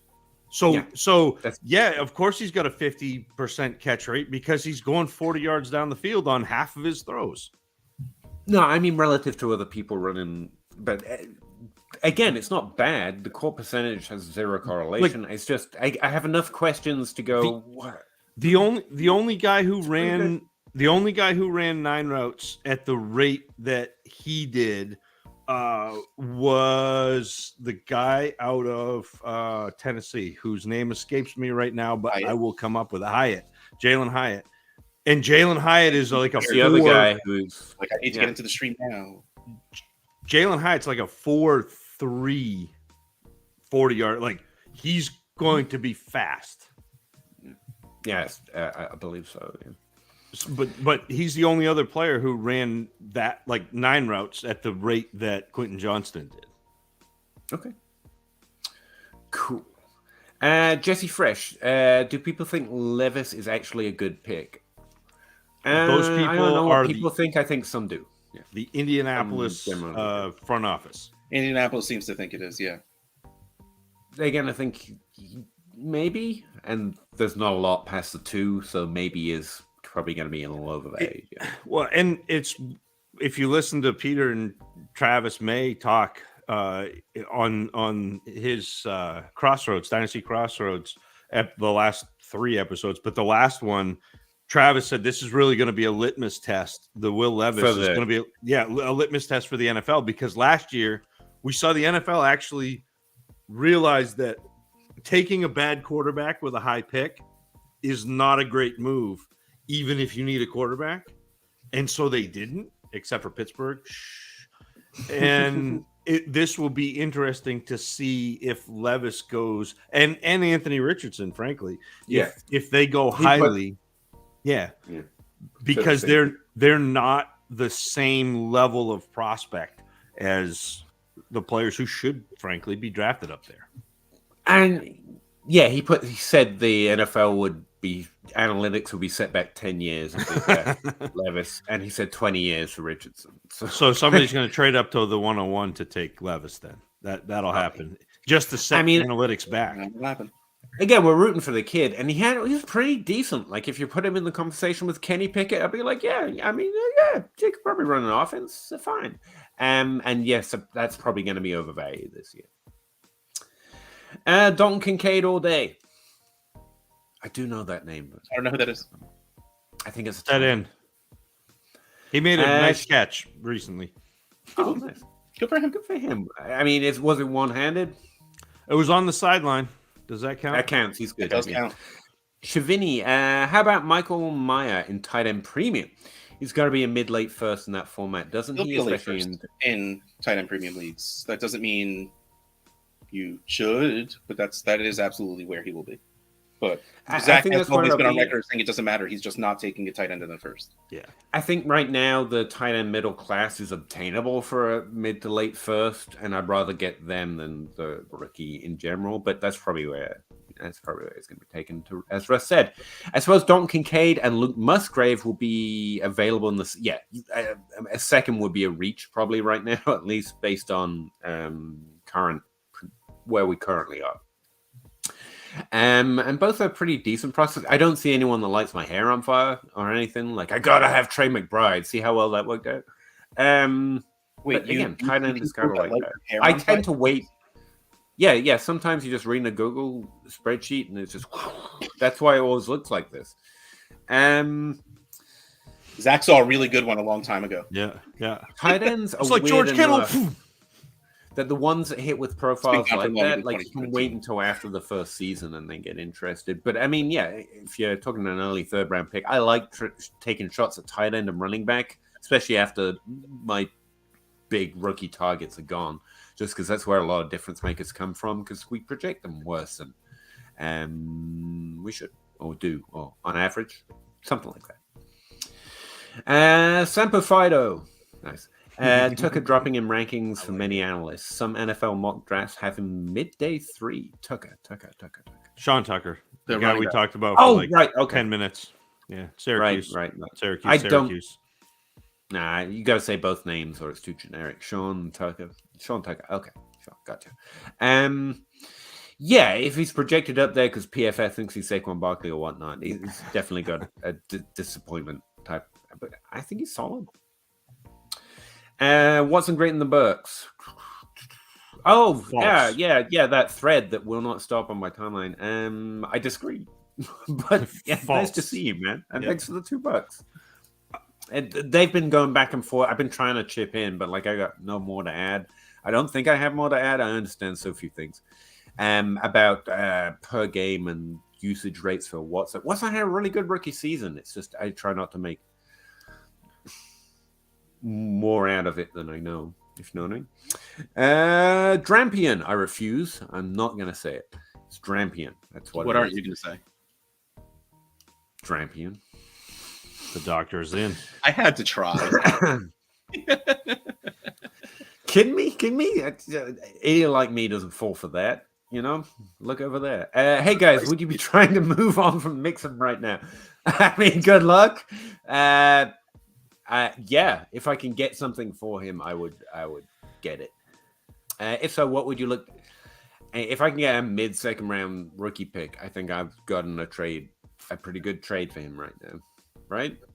I mean, whether you think that's fair or not, what do you think you're actually getting trade? I would rather eat him for a mid-second. I would settle for a 2-1, on the clock, Superflex. If I just want him off my team, I probably would settle for just getting young and starting over.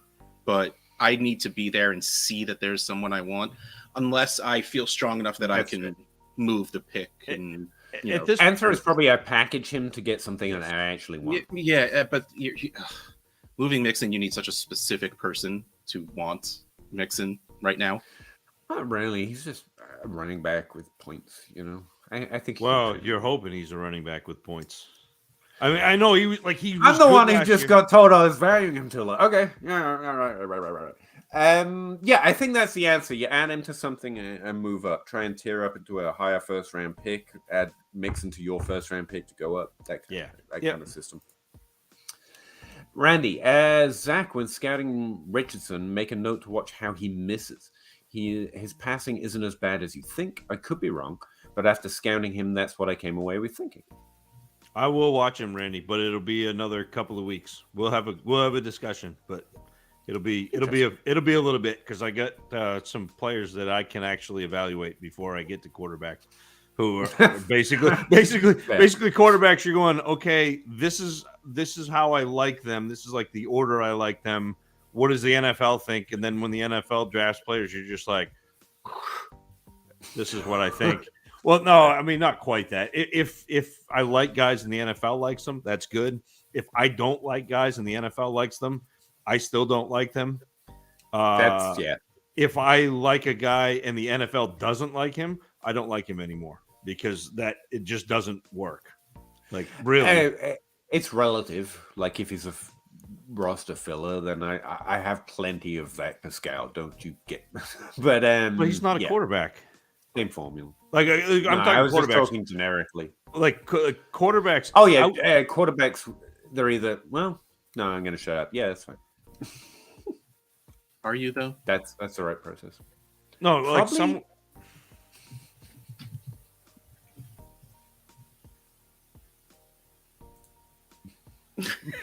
Frank, and did Russ get rid of the T. Higgins jersey altogether, or is it actually hung up?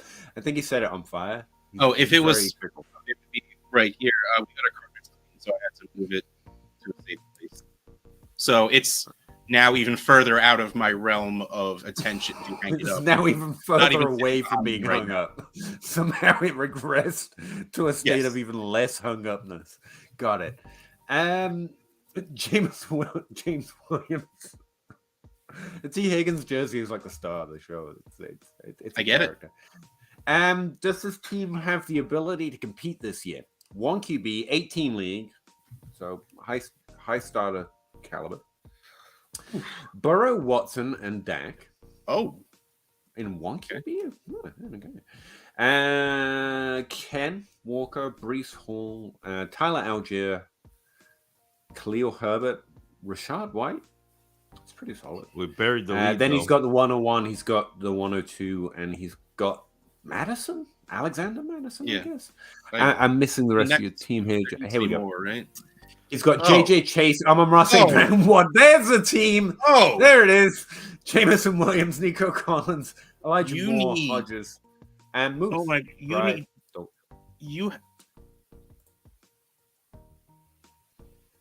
Yes, you can. I mean, you could do whatever the heck you want with so much of this. You have 1, 2, 3, 4 of the top 6 receivers. Yeah, and your quarterback is just good. And running back 1. You got the running back 1. Breece, who's also top 3. You just need Travis Kelce. Go get Travis Kelce. Yes, that's it. Yes, literally. Go get Travis Kelce. I mean, if you can get Josh Allen, get him too, but start with Kelce because he's probably reasonably easy to get based on age and dynasty. And then, yes, this team, not only can it win, it should, or you fail. And then, not really. I get it. You don't usually talk about trading QBs, 4 QBs and a 1 QB, but like, why not go get Allen or Mahomes? Because you can. Like, you can. Yes, you have the ability to compete this game. yes. I'm just going to take a step back and say, yes. Should we clap?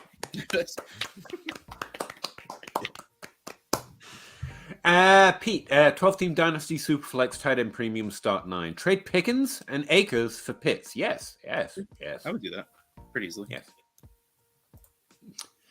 LC for 3. I like that name. How far apart do you guys consider CeeDee Lamb and Jalen Waddle? It's a good question. I'm attempting to buy Lamb or trade roster Lamb with Waddle, but I'm unsure how to close the perceived gap between the two.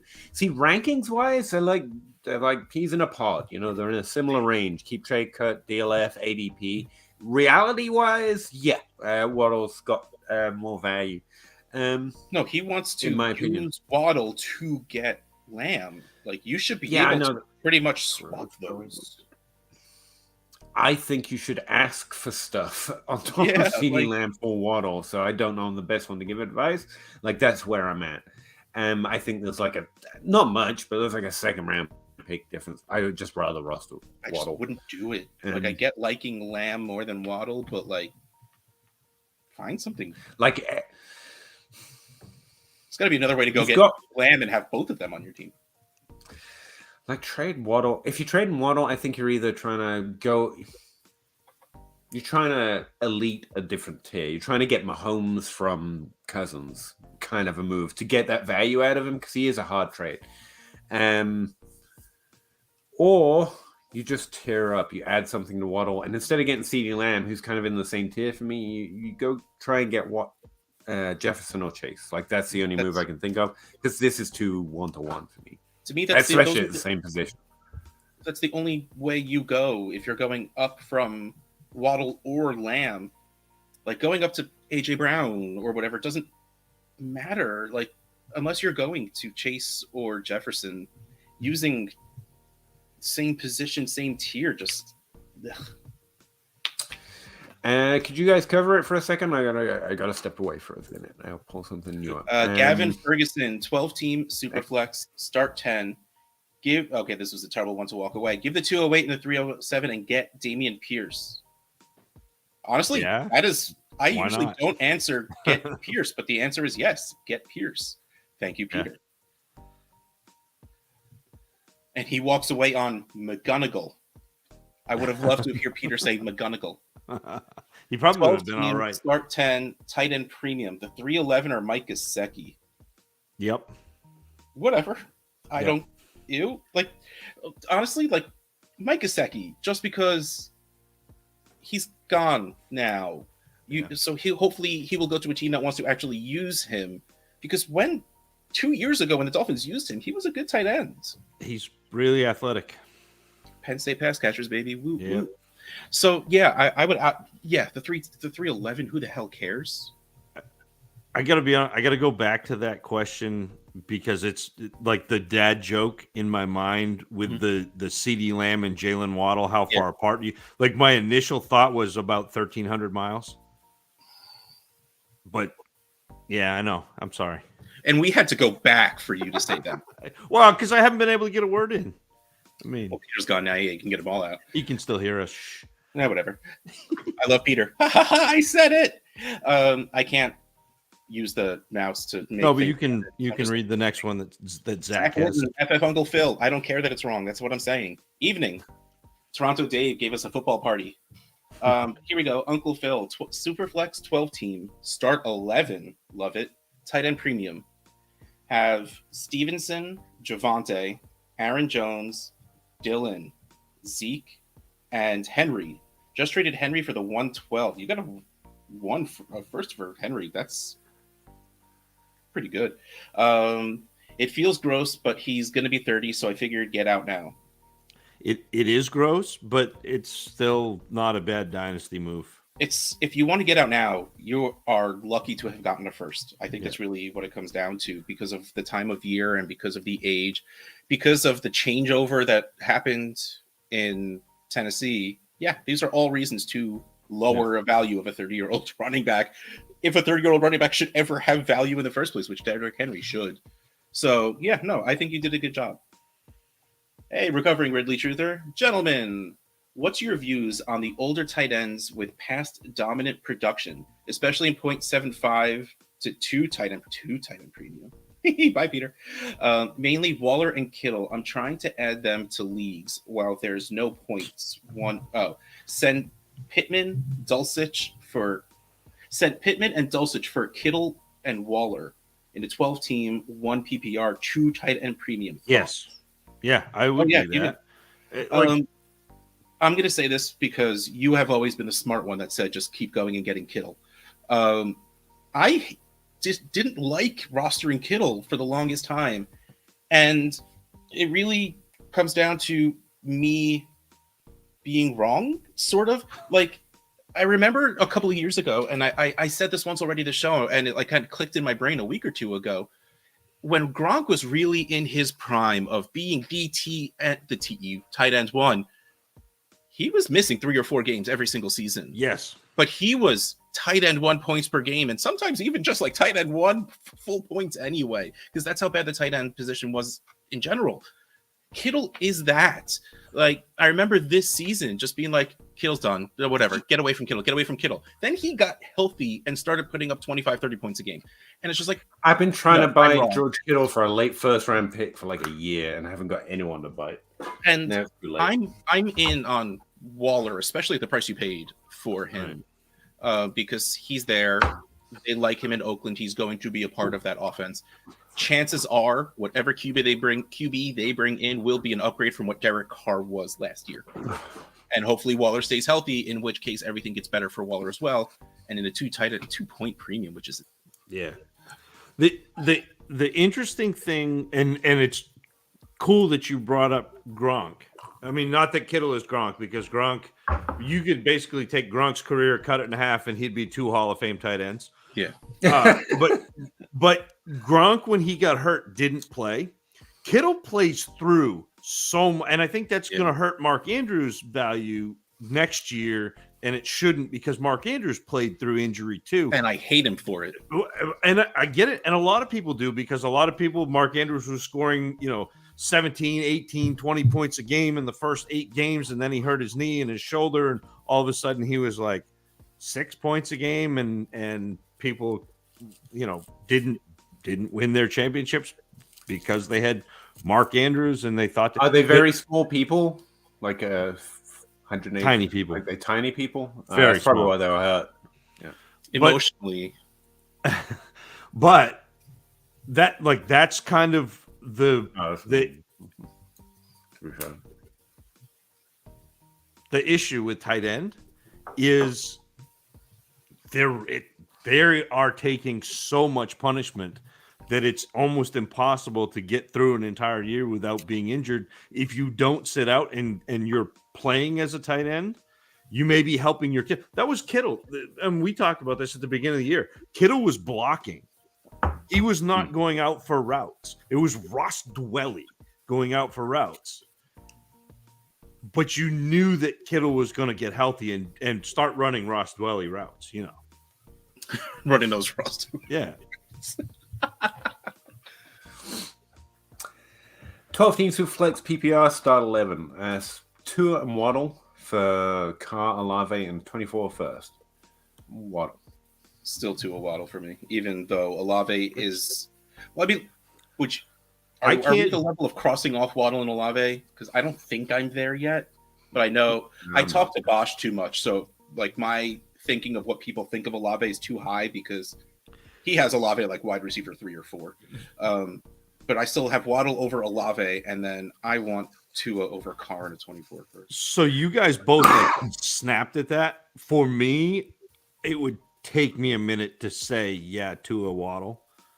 Like, it wouldn't just be like, Tua Waddle. I look at that and go,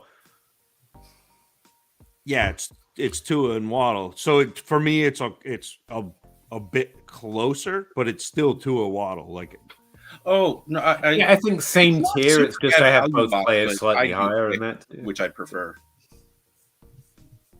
So it's not like a win, but it's yeah. How can I get with Tom? This is why I was asking what his handle was like an hour ago. Kissingberry. He works on an English schedule, so it's like 5-hour difference. So that might be awkward, but like, so like 2 hours he'll be waking up. He also writes for DLF, and do they do that podcast still? Read and React, they do in season only. Oh, in season only, but it's worth listening to anyway. Definitely looking for more help, IDP help. Yeah, he's absolutely not like my first stop. Yeah. Lounging Bear, what veteran running back would you target with an early second for production in 2023? When is the best time to trade for a veteran running back? Right now / right when you have to score points. If you're worried about value, you trade for him now. If you're more worried about they might get hurt or the team might draft another guy, I want to wait as long as humanly possible to pick which running back I want to score me points, because running backs get hurt a lot, and teams will draft running backs because you need bodies in a running back room, because running backs get hurt a lot.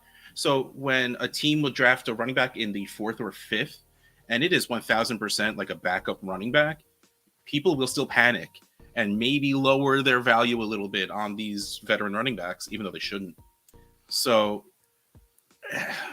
it depends when you feel like and what you're afraid of and what value you want to spend. Like, there's so much that goes into it. But again, like, they will be cheapest now. But don't we just start with Derrick Henry? Yeah. So you should probably get him for a second. And honestly, no. They will most likely draft a running back. And I think that will drop his value even more. Even though if you told me right now I can, on a competing team, send like the 202 to go get Derrick Henry, I don't think I could say no just because I want to wait a bit. And that's what I'd look at Derrick Henry. I'd look at Josh Jacobs, who again is out of favor, even though he was fantastic. Look at Akers like that. Sorry, you said Josh Jacobs. Like, I don't care where he goes. He's good. There's very, very, very few places that I care where, like, it would be bad that he went. Yeah. But like, you buy him now because if he goes to Miami, like, let's not pretend that the Raiders were good. Let's not pretend that the Raiders have the greatest offensive line. Let's not pretend they had the greatest offensive system. And he still did this.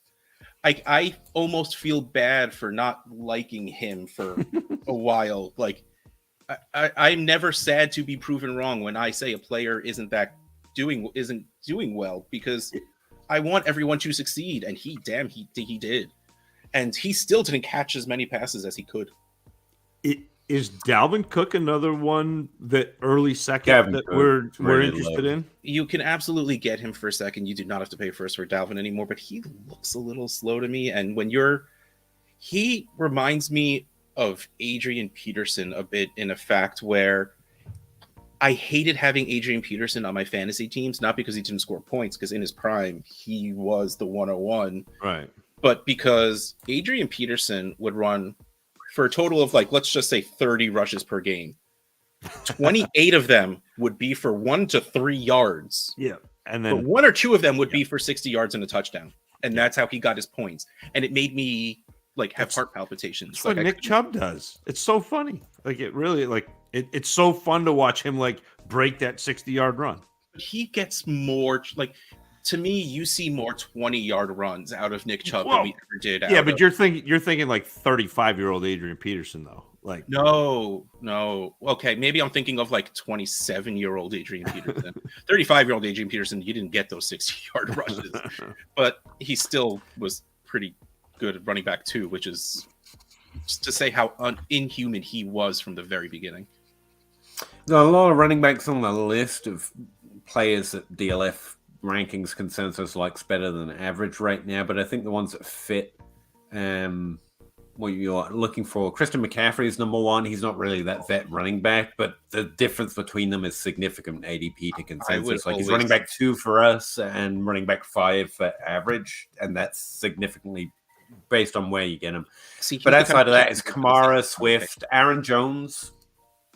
I think it's a really good name, and then Dalvin Cook is the next one that comes up. I need to see what happens. Elijah Mitchell and James Robinson. DLF is not drafting them really high, but not quite really to let go of the idea that they could get into a job again, and we know they can do something. So we have them as like running back, top 30 running backs, which is significantly different from where they're going in ADP. So, if you're looking for 2 flyers, kind of a thing. Zach Linton. FF Uncle Piff. 12 teams through Flex PPR tight end premium 0.175. Shoot words. matter. This win Start anyway. 11. AJ Brown or the 103 AJ Brown. in Superflex. Yeah. Yeah, it's AJ Brown. James Williams, I like the love, they said. Yeah. Honestly, I think that's fair. Richard, acquiring Hurts for Dak, Ayuk, and a 302 and the 309. Yes. Yes. Yeah, it's not much to give up to move up that far. Yeah. Hold on. You can't move away. Traded the 109 and 111 And John Ross? John Ross. What? Did he come with his own island? What? Is he still in the league?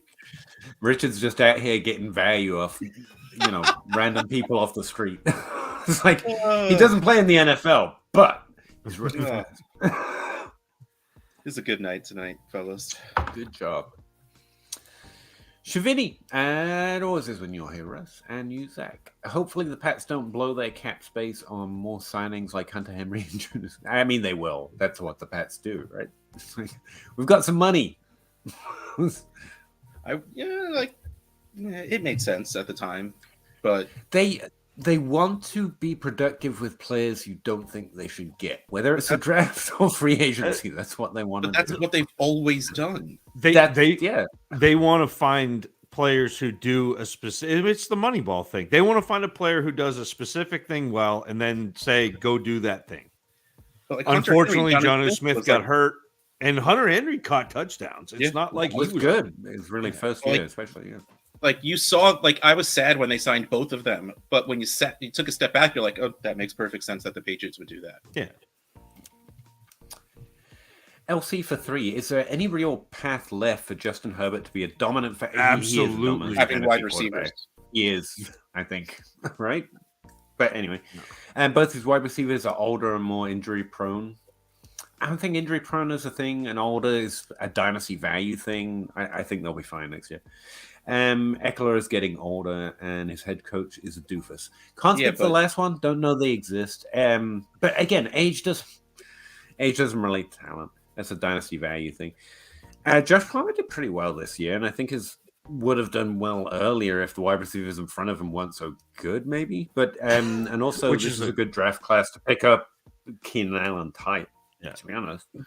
But no, I'm not like. Yes, the answer is yes. There's a connection between the two, but Justin Herbert can do well without having someone even as great as Keenan Allen, even though he does help him. It works in the reverse too. Like a wide receiver doesn't need Justin Herbert to be top 12. Same is true in reverse. And we also can't overlook the fact that they just got Kellen Moore, who is going to be very good for Justin Herbert, especially with their line not being as great as it used to be. Kellen Moore likes to get the ball out fast, in which case you are going to see a new crop of wide receivers in there, because I love Mike Williams, hashtag Team Clem's a big wide receiver, but he's not the kind of guy you have on a team where you want to get the ball out fast. Keenan, yes, because he's still a very good route runner, but honestly, maybe Palmer will still be there. He'll probably be their deep guy, but I think they're going to bring in 3 to 4 new wide receivers and just rebuild all of that. I was trying to summarize things I look for to rank in that rankings article, and I was trying to make a bullet point list, and I didn't get near far enough in the process that it was good. But one of the ones I ended up sticking with, even though it sounded like, honestly, I sound like a jackass most of the time, so I guess it's fine, but was that people have a hard time thinking long term, even in Superflex, even in quarterback. So let me throw something at you, LC for 3. How about in 10 years? Do you think 10 years is enough for them to find another couple good wide receivers that are 24? Because only 24-year-olds are allowed to be good. Quarterback careers are immense. And just expend that 2 years. Do you not think they can find some other good players? Even if you think all these guys are done forever. And Aaron Rodgers has been doing it with one guy year over year. And how much of it has been one guy? And how much of it is Aaron Rodgers has always been a debate.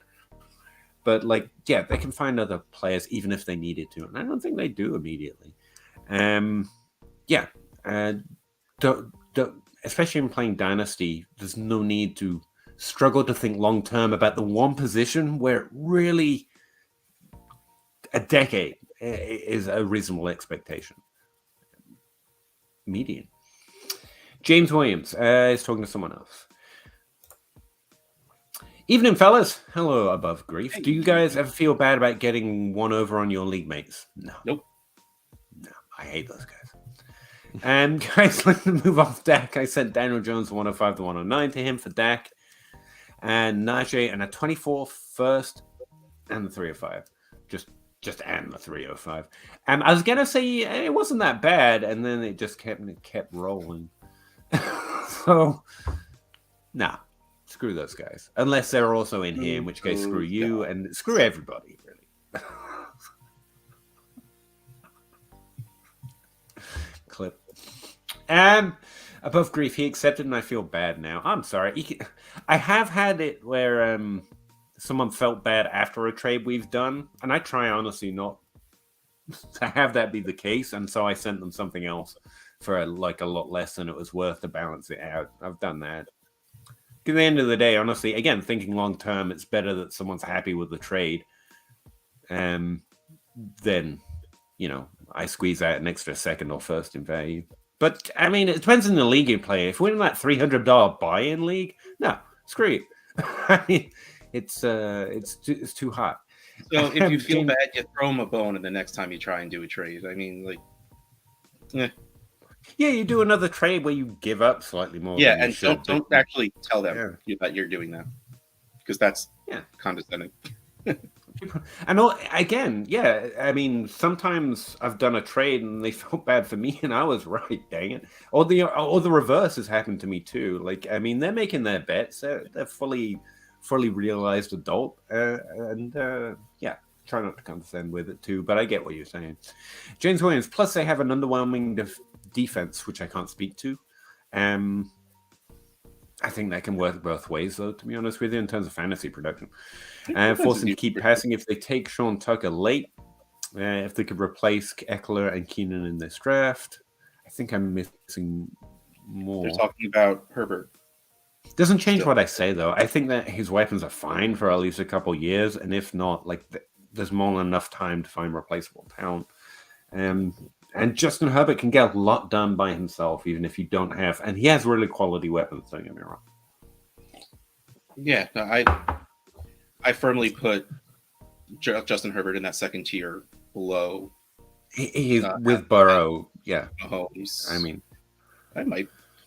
I think I need to see 2 games next year, and I'll put Hurts up there also, by the way. That's a way of anti-phrasing this. Think about Burrow. He doesn't have the age concerns, but the young players are due contracts, and now they're worried that T. Higgins isn't sticking around.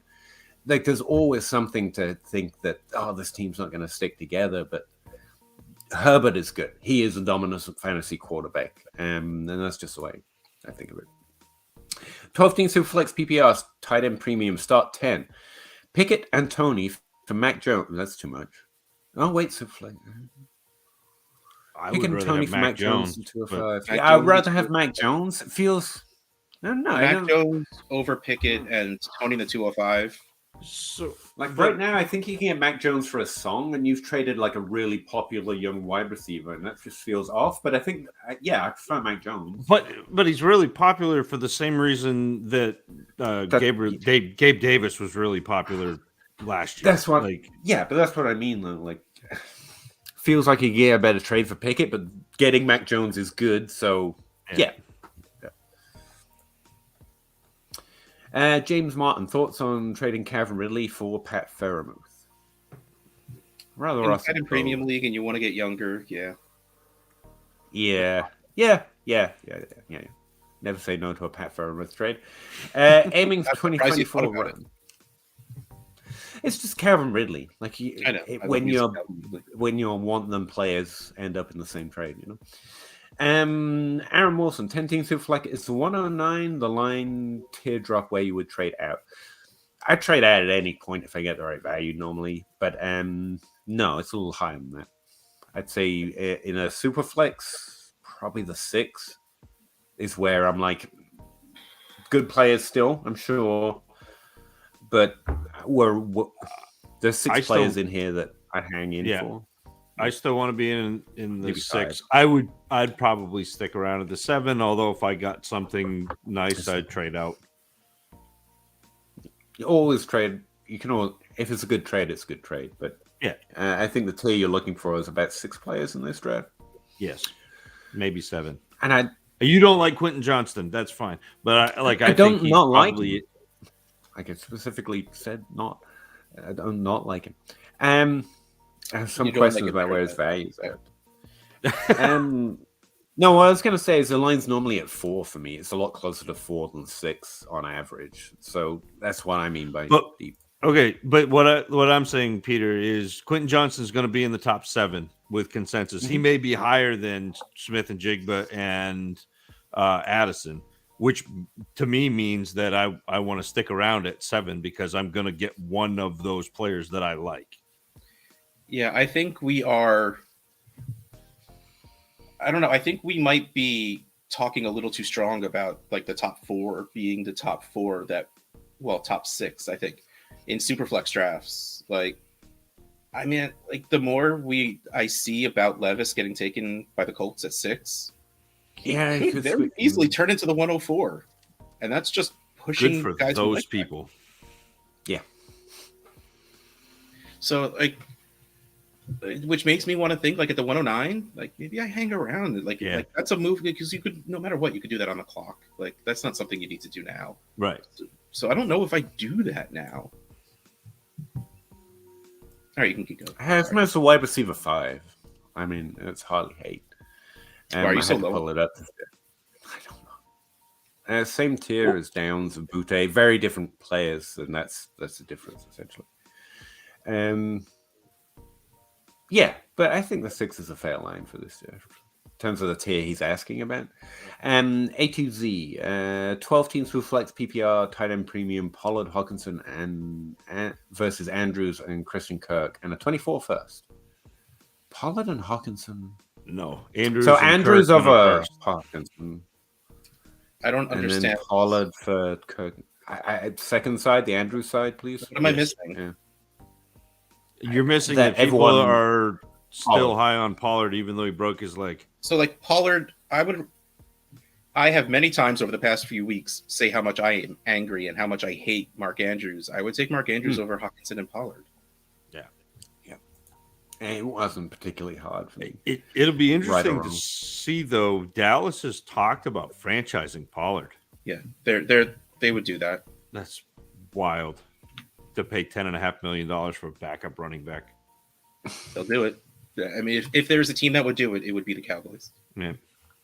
That sounds very true.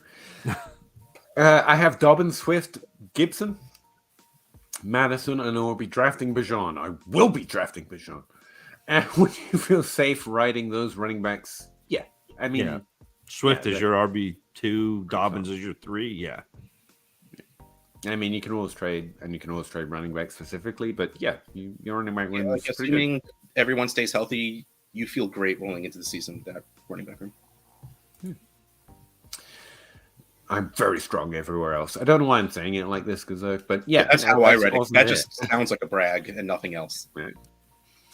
Appreciate you guys. Thank you, man. Richard Davis, Justin Ross. Okay, that makes not John. Not Oh, John and Ross. I don't like that anymore. You lost because you sent it away. I do still like Justin. I don't care. I do still like Justin Ross. Costy, Peter, do you use AI to help develop your spreadsheets? I do not. I would not even know how to go about that. I'm not I sure. haven't like, even is used this chat real AI or whatever. a question? Like, is this a No, yeah, AI is becoming like something that you can commonly use. It's becoming fairly publicly available. I mean, I've played around with chess AI bots, and that they have kicked my ass at chess a lot. AI is becoming fairly. yeah, but like, It's becoming a thing, Russ. I mean, like I've been saying for years, I welcome the robot overlords, and I just hope they remember that when the day comes. No, like just make it swift and painless for me. That's fine. I read iRobot once. Please I take watched over. the movie. Does Like, that count? It was not that. there's like an animated movie where there's a smart house who locks the people in, and humans have become useless essentially because robots and AI do everything. I watched it like really late night on some program, and all I could think of was, I know I'm meant to feel bad, but I'm like, yeah, take over machines, you do better. Please, like, take some stress off of me. Yeah. Like, left to my own devices, I have dedicated 100% of all the hours I don't spend working to making spreadsheets about fantasy football. This species doesn't belong in charge of shit. Like, yeah. Peter, I realize I'm a low example of our species, don't get me wrong, but Peter, you need to get on Netflix. You need to go look up Love, Death, and Robots and just watch I that. watch that. I've heard so many good things about that. And I keep It's just a whole bunch of shorts. They're phenomenal. They're so good. It might have been one of the I think it was like one of the episodes is the robot vacuum that decides that the woman is the enemy. Yeah. The only one I don't like is is it WALL-E, where the people are useless and the robots do everything, so the people have become fat and like gluttonous. I'm like, I mean, you can make spreadsheets and have a healthy diet, okay? Like, it's not. You don't have to be not me. Lazy. The Girl Scout cookies came today. Got a few. I don't know. Godspeed, Zach. Godspeed. I tell you what, we don't need to talk about this, we're already running late, but my preferences run me towards healthy living, and it's not because I have particularly, like, most people work really hard to be healthy and exercise, and I like running, and I prefer healthy food, just straight up, and I don't like cookies or sugar, like, not because I'm like working hard to stay healthy, it's just, you can keep it. It's just not what strikes me. I'm weird, sorry. Richard Davis. It was the 109, the 111, and we did answer this question, Richard, and it was Deshaun Watson. Yes. That doesn't change it, but yeah, it's good to know. Thank you. Changed it for me. What is the highest, best 2023 pick you'd send to get DeAndre Swift? I think once we get out of the guys we think are top tier, and maybe this two QBs, the two second tier QBs, so like 9, 10-ish. Yeah. Do you think you're going to get him for that, though? No. Yeah. But if I can add something to those, I don't want to. I would rather have a lot of those rookies on my team, or even if you get to the 108, 109, and Richardson and Levis are still there, I think trading that I would rather be on the clock, trade that pick for one of those quarterbacks to go get Swift than to trade Swift and JSN be sitting there, because that would make me sad. So that's really all it is. I think that's a very strong preference, but it would be late if we're talking. Am I allowed to add to the pick? If not, I'll go up 1 or 2 and feel anxiety as the draft goes.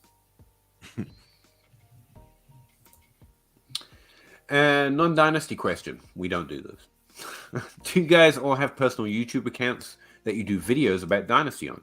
If so, a shout out to each of them will be awesome. Peter? I do.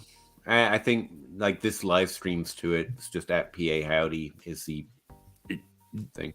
Richard, you should look up Peter's YouTube channel and check out some of his other content, because it's fantastic. He does seriously, and this is not just because we're on a stream together, but it's because I get an awful lot from your content, Peter.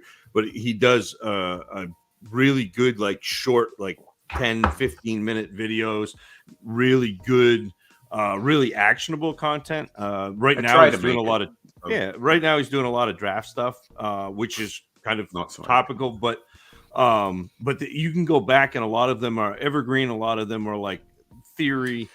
I'm not trying to tell you to go buy this guy or that guy. I'm trying to say, well, yeah, this is how I've made a process. You can disagree with it, but here's how I go about making a process. That's I don't theory, know how to man. explain it. That's theory. I did that.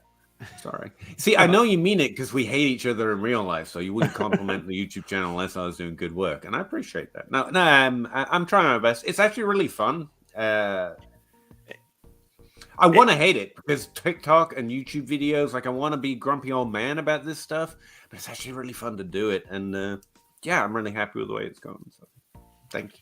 But you can check out Russ on the Trade Addicts podcast. I would definitely you don't recommend downloading that actually- every week. And while it's not a YouTube video, you can listen to it while you do other things. That's a good thing about a podcast. You don't have to watch. Dynasty Dummies for Zach Reed. Not so weekly lately, but there is about to be a Peter. big episode. It's starting back called up. the Dynasty Hootenanny. I know, but it's actually an awesome episode. And it's a really good place to start learning about rookies if you haven't done too much already, because they really do get into it. So I'd recommend both of those outside of a YouTube channel. Although my YouTube channel, clearly, that's where you should start. I'm just saying. Or you can check out the I could DLF. use it. That's not where you are right now. I don't know, guys, if you noticed, but I've been trying something new with my thumbnails, and I'm hoping they look a little less crappy because they were just made by me in like Paint, and I found finally what do you call it, like a template, and so I've been trying to use that. Hopefully, it'll look a little less crappy. Justin Johnston, what's your take on John Mitchie? Second John Mitchie question. Happy to see it. If the Texans are a solid franchise QB, I don't rate that as an element, but whatever. Does he have wide receiver 2 floor, wide receiver 1 ceiling, or is he more of a wide receiver 2 or 3? Based on what I saw of his prospect profile, and not the injury or his value right now or anything else, and like wide receiver 2 is the upside for me, but I said the same thing about Jahan Dotson, and he really impressed me year 1. So he's somewhat competent, and I get a lot wrong. So he doesn't rate near the JSN, Lee Addison, or any of these guys in terms of upside for fantasy. But then again, I would have said the same about Terry McLaurin. So Zach, Russ, you got anything else to add about what he can do? I think if John Mechie got drafted by a team that wasn't the Texans and didn't have such opportunity in front of him, he would have gotten drafted even lower in our rookie drafts. Yeah. I wanted him on. I wanted to draft him again because of the situation, and now I'm rooting for him because of what he's going through in his life. But to be fair, fantasy is like a strong aside from just being good in the NFL. He could be he could very well be very NFL player, just not our thing. Like I wouldn't go out and spend real capital on acquiring him, but if you can go send a late third for John Mechie, why the hell not? I mean, we do have a healthier return and hype because of the opportunity, so there's at least a value potential bump. Yeah, sorry, Zach. No, I was reading my opening for John Mechie and laughing. I said the star Alpha Centauri emits roughly the same total energy as the sun, but since it's 270,000 times further away, it appears 73 billion times fainter from Earth.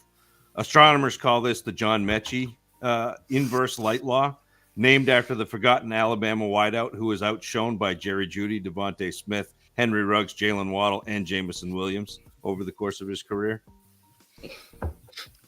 Okay. I mean, I understood that. I could easily produce content that good. I can't. Me neither. Sean, just traded the 2 or 3 Pickens, Dalton Schultz for Garrett Wilson. Thought? I like just it. Garrett Wilson. Yep. Yeah, you get Wilson. How do you handle the 101? I draft Bijan Robinson most times. But you are value based in moves. Yeah, but like no one's going to give you the value. I mean, we've seen it. Some trades have been suggested and shown. It happens, but like I want max value, or I'm drafting Bijan Robinson, which means so excited about the MFL rollover because now we can go into the trade finder and look for trades for the 101, and it'll be so much easier. Yeah, trade him if you don't want him. Like that's what you do. Like if you earn the 101, you don't really want Bijan on your team because your team's not that good. Because you earned the 101. So yeah, you trade him. And the thing is, you need to find a trade that you feel comfortable doing that with. I traded. I'm sorry, T. Higgins. I love you. I traded for you right away. I traded T. Higgins, Treylon Burks, and a 24 first for the 101. T. Higgins, Treylon Burks, and a 24 first for the 101. I thought this was fair. This felt like a very fair trade for the 101, which should not happen for this 101. And then I put it as a Twitter poll, and it was about 70% for the T. Higgins side. So just what you have to do is just something you feel comfortable letting go of the running back 1 for, and if you can get that, you go do that. When has the running back 1 been wrong? Is a fair question to ask, because I don't want to make that mistake. What if he's not this good? Fair question. Clyde Edwards-Helaire. But he wasn't the running back 1 until he got drafted. No, like he wasn't the running back 1. He was the running back 5 or 6. No, that's what I'm saying. That's the example used. I'm like, the only comparison is that, and it's also inaccurate. Bishop Sankey. So yeah, Bishop Sankey was like the last one. Was he in Dynasty? Because he was not he was the 101 in NFL, Dynasty. No, but he was the running back 1. Right. Yeah. Like we've never my evaluations are wrong all the time. As a group, NFL consensus, just Devy community have never been that drastically wrong on a running back. And the funny thing is, it doesn't come around very often. But every time it does, I fight this fight. So I fought this fight with Ezekiel Elliott when he was the guy. I fought this fight. I fought this fight with McCaffrey, but it doesn't matter which one of those running backs you fought the fight for, whether it was McCaffrey or Cook or whether it was, it didn't matter.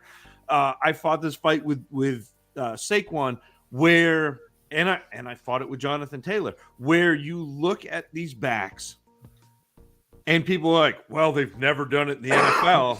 And you're like, it doesn't matter. They are so much better than every other player that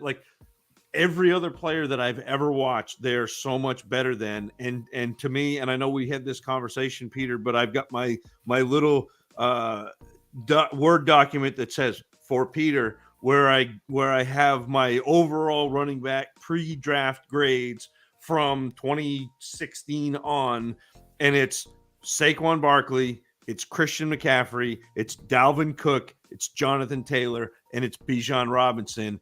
And Taylor, Cook, and Bijan Robinson are all tied. Like that's how good Bijan Robinson is, and so that's how confident.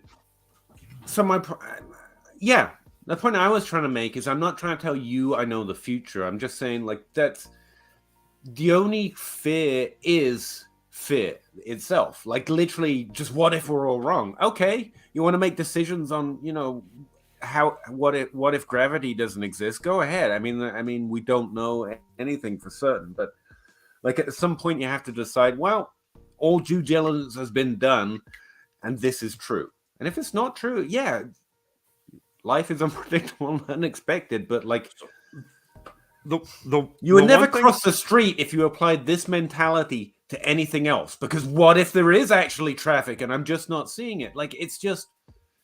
It's frustrating. Like, we could be wrong, but there's no reason to think we are. I want to take a step back and not even talking about players and how good they are. This is where it's valued, and that's all that matters to me, because I don't do player evaluation. I know that Bijan, I can say, I have been told Bijan was taken in the first round of a Superflex startup. Yeah. It's happened. That's where we are. Well, the 101, sorry. So the 101 was taken in the first round of a Superflex startup. We are in this world. So that is what you should be valuing this pick at least. And James, that energy wasn't directed to you. It's just people pose these questions, but they don't offer any reasons for it. It's like, what if he's not? What is your reason for thinking he's not? Stop just posing hypotheticals, asking questions. Yeah, but you've got nothing to add beyond that. Like, if you have nothing to add beyond that, then you may as well just shut up. Now, the thing I will say where he says, would you hold or shop? Now, if I could get McCaffrey plus, if I could get Saquon plus, if I could get Breece Hall plus, then we're talking. Like you're taking all the risk out of it, and yeah exactly. That's how you play value, and it's the way I lean to play in Dynasty. But it's just posing a question. Do you have an answer? No. Well then, okay, cool, sure. Go ask questions to the corner. Not you, James, but just I see on my timeline constantly. It's an engagement tweet. What if he's Clyde Edwards-Helaire? What's the comparison? There is none. Okay, let's move on. Yeah. Justin Johnston, 12 teams, start 9, looking to trade Mixon for Swift. What should be added to the Mixon side, if anything, to acquire Swift? I think there's a value difference. Currently in ADP, there's not. There probably is. I would throw a second and feel completely fine about it. Yeah. I don't know how much. Like, I'm not putting a first there, but if like I have to put like 2 later seconds, I'm fine with that. But if you're gonna do that, why don't you go up and get Breece Hall? Like if you're gonna add to get Swift, why wouldn't you add to get Breece Hall? Because I feel more comfortable with Breece Hall being a back that gets all of the volume than I do with Swift ever being the back who is what everybody has hoped he would be for the last 3 years. Yeah, it's Lucy in the football thing. Like, I'm not gonna go out on Swift, but like I'll look for an alternative just in case. So Breece Hall's a good one. Najee Harris is probably 2 in the middle. Even like he's there, but he's not. Even Nick Chubb. Like, I know that Nick Chubb doesn't have like the RB1 overall upside, but man, he's going to be top 6 or 7. That's what I'm interested in exploring. This, can I get the older guys? But you're trading an old guy away, so like, I don't know if that's just sideways. I think he's a better old guy. Chubb, I think Nick Chubb is. Oh yeah, for sure. But like, you probably have to add to Mixon to get Chubb, right? You do for sure. Yeah. Significant. But yeah, Breece Hall's probably the target there. Can't think of anyone else. No, that's about it. But yeah, do it, Zach. That's what I do. Richard Davis traded what on the 202 for the 101? Yeah, I don't hate it. Trade Waddle in the 202 for the 101 in a 10-team Superflex start 11. I mean, I guess. Way to get Waddle's value but it's a good value. Yeah. It doesn't make me happy. And that's what this is about, so. Well, but the nice thing about the 101, so normally what I'm looking to do is get a player like Waddle for that running back, but I do it after I've used 2 years of that running back. Yeah. And so you get the running back, you get the production, and then you trade for Waddle or whoever the Waddle is in 2 years. Excellent point. A way to make me feel better about this trade is you get Bijan Robinson, then in 2 years you go get whoever is Waddle at the time.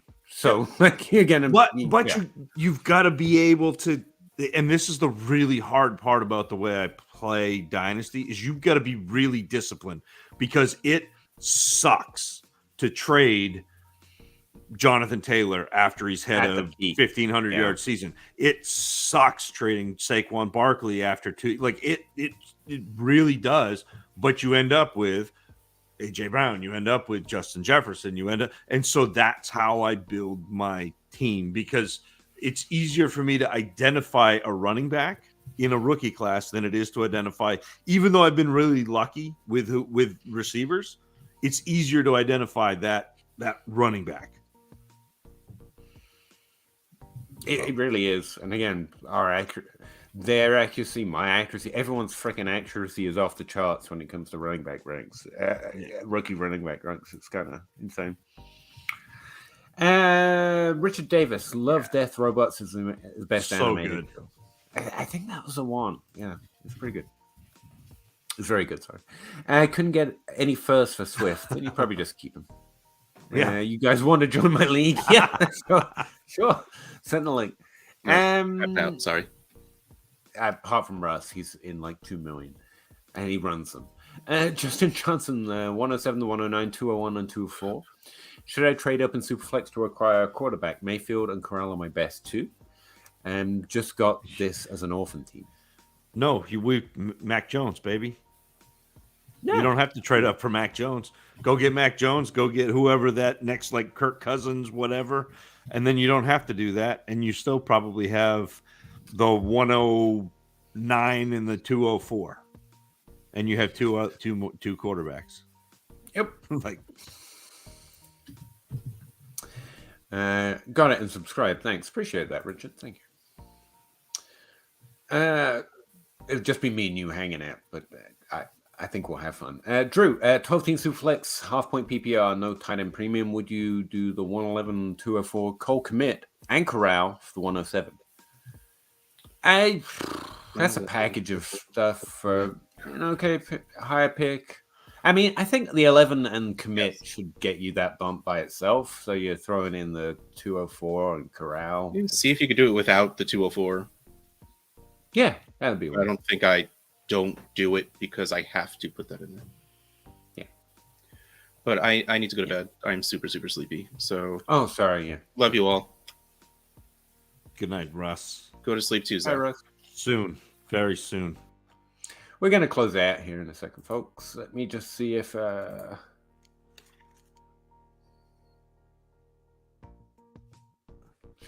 Traded Swift, Ridley, and the 103 for Higgins, the 102 and Talbot, and a late 24 third. There's a lot going on there. I think I just want the Higgins side and a higher pick. Yeah. Yeah. Talbot, late 20. You do get Swift. Yeah, I mean...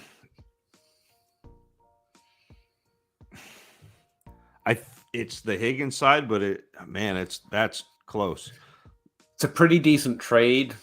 That's what that means. Yep. If you're more competitive, you could lean Swift and Ridley. That's a much more build your roster move, but it's fairly good. I mean, the 102 just means you get to choose your quarterback in a Superflex. Yeah, that's pretty. I mean, yeah. Either way, you're both probably getting pretty high prospect. Joe. I know, right, Peter? See, I know acronyms. James Williams tried to trade Waddle for Olave plus. That was a smart attempt. And plus 24 first, literally 24 hours ago, and the guy told me he wouldn't send me Olave for Waddle straight up. Straight up. That's the thing. That probably is Wilson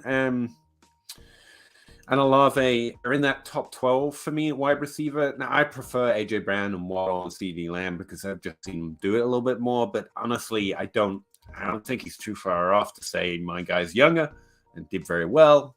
And same position trades, man. They kind of suck. But you're fine keeping Waddle, to be fair, so you're not losing out too much. Here's my point. James Tucker. I traded McCaffrey in the 101 and Zeke for 2 and 2/3 for context. McCaffrey for the 101, Zeke and 2/3. And I would want a plus with McCaffrey to trade the 101. So the 101 straight up for McCaffrey for me will be too much. Yeah, I think, but I don't really want Zeke and 2/3 to be honest with you. And so I think it's just the 101 wins this for me. But yeah, but then you have extra ammunition, like you can trade Zeke. You got extra things. Yeah. I guess. I'd probably try to trade I'm not Zeke a strong trader. I don't know what to do with that stuff. But he's. Oh, I mean, I'd turn around and trade Zeke and 2/3. Try to get a wide receiver. Try to get like Deontay Johnston or something like that. Jerry Jeudy. Oh, that'd be hot. Good names. Calvin Ridley. I mean, any of those. Richard Davis. Also, Calvin Ridley's a good one. I don't know the trades we're seeing. That is pretty good. Also, the team I have the 101 now have Mahomes, Dak, Lance, ETN, Bajon now. Josh Jacobs, Chase, Lamb, Jeff. This is just a show off. This is just showing off. This is another clap trade. Still have the 103. Yeah. This is. Yep. None of my teams look nearly that good. Good job, man. Joe's trying to say something if it'll come up. I declined Hurts for Trevor Lawrence and 23-103 in a Superflex league. Hurts, Trevor Lawrence, and the 103. I think I just keep Hurts. Right? Well, I mean, but she's saying she had Lawrence. Yeah, man, I'd keep the 2 quarterback. Lawrence. I mean, Hurts is the next tier up from Lawrence, but I don't know that I'd trade 2 quarterbacks to go. I don't mind that, Joe. Either way. I mean, and Lawrence is a top 12 quarterback. 103 is going to be really solid, great, and quarterback prospect. And I don't think you've seen. And again, Hurts is fantastic. Hurts is in that second tier of quarterbacks, and Lawrence is probably in the 3rd tier. But I don't think you've seen the ceiling for Lawrence yet. You haven't seen him with actual receivers. So. That's a fair point. I mean, if Ridley is the wide receiver 1 on that team, he's immediately the best weapon he's had. Yeah. Apart from maybe Evan Ingram. No shade to Kirk or Zay Jones, who did phenomenal this year. Pete, look over there. Yeah.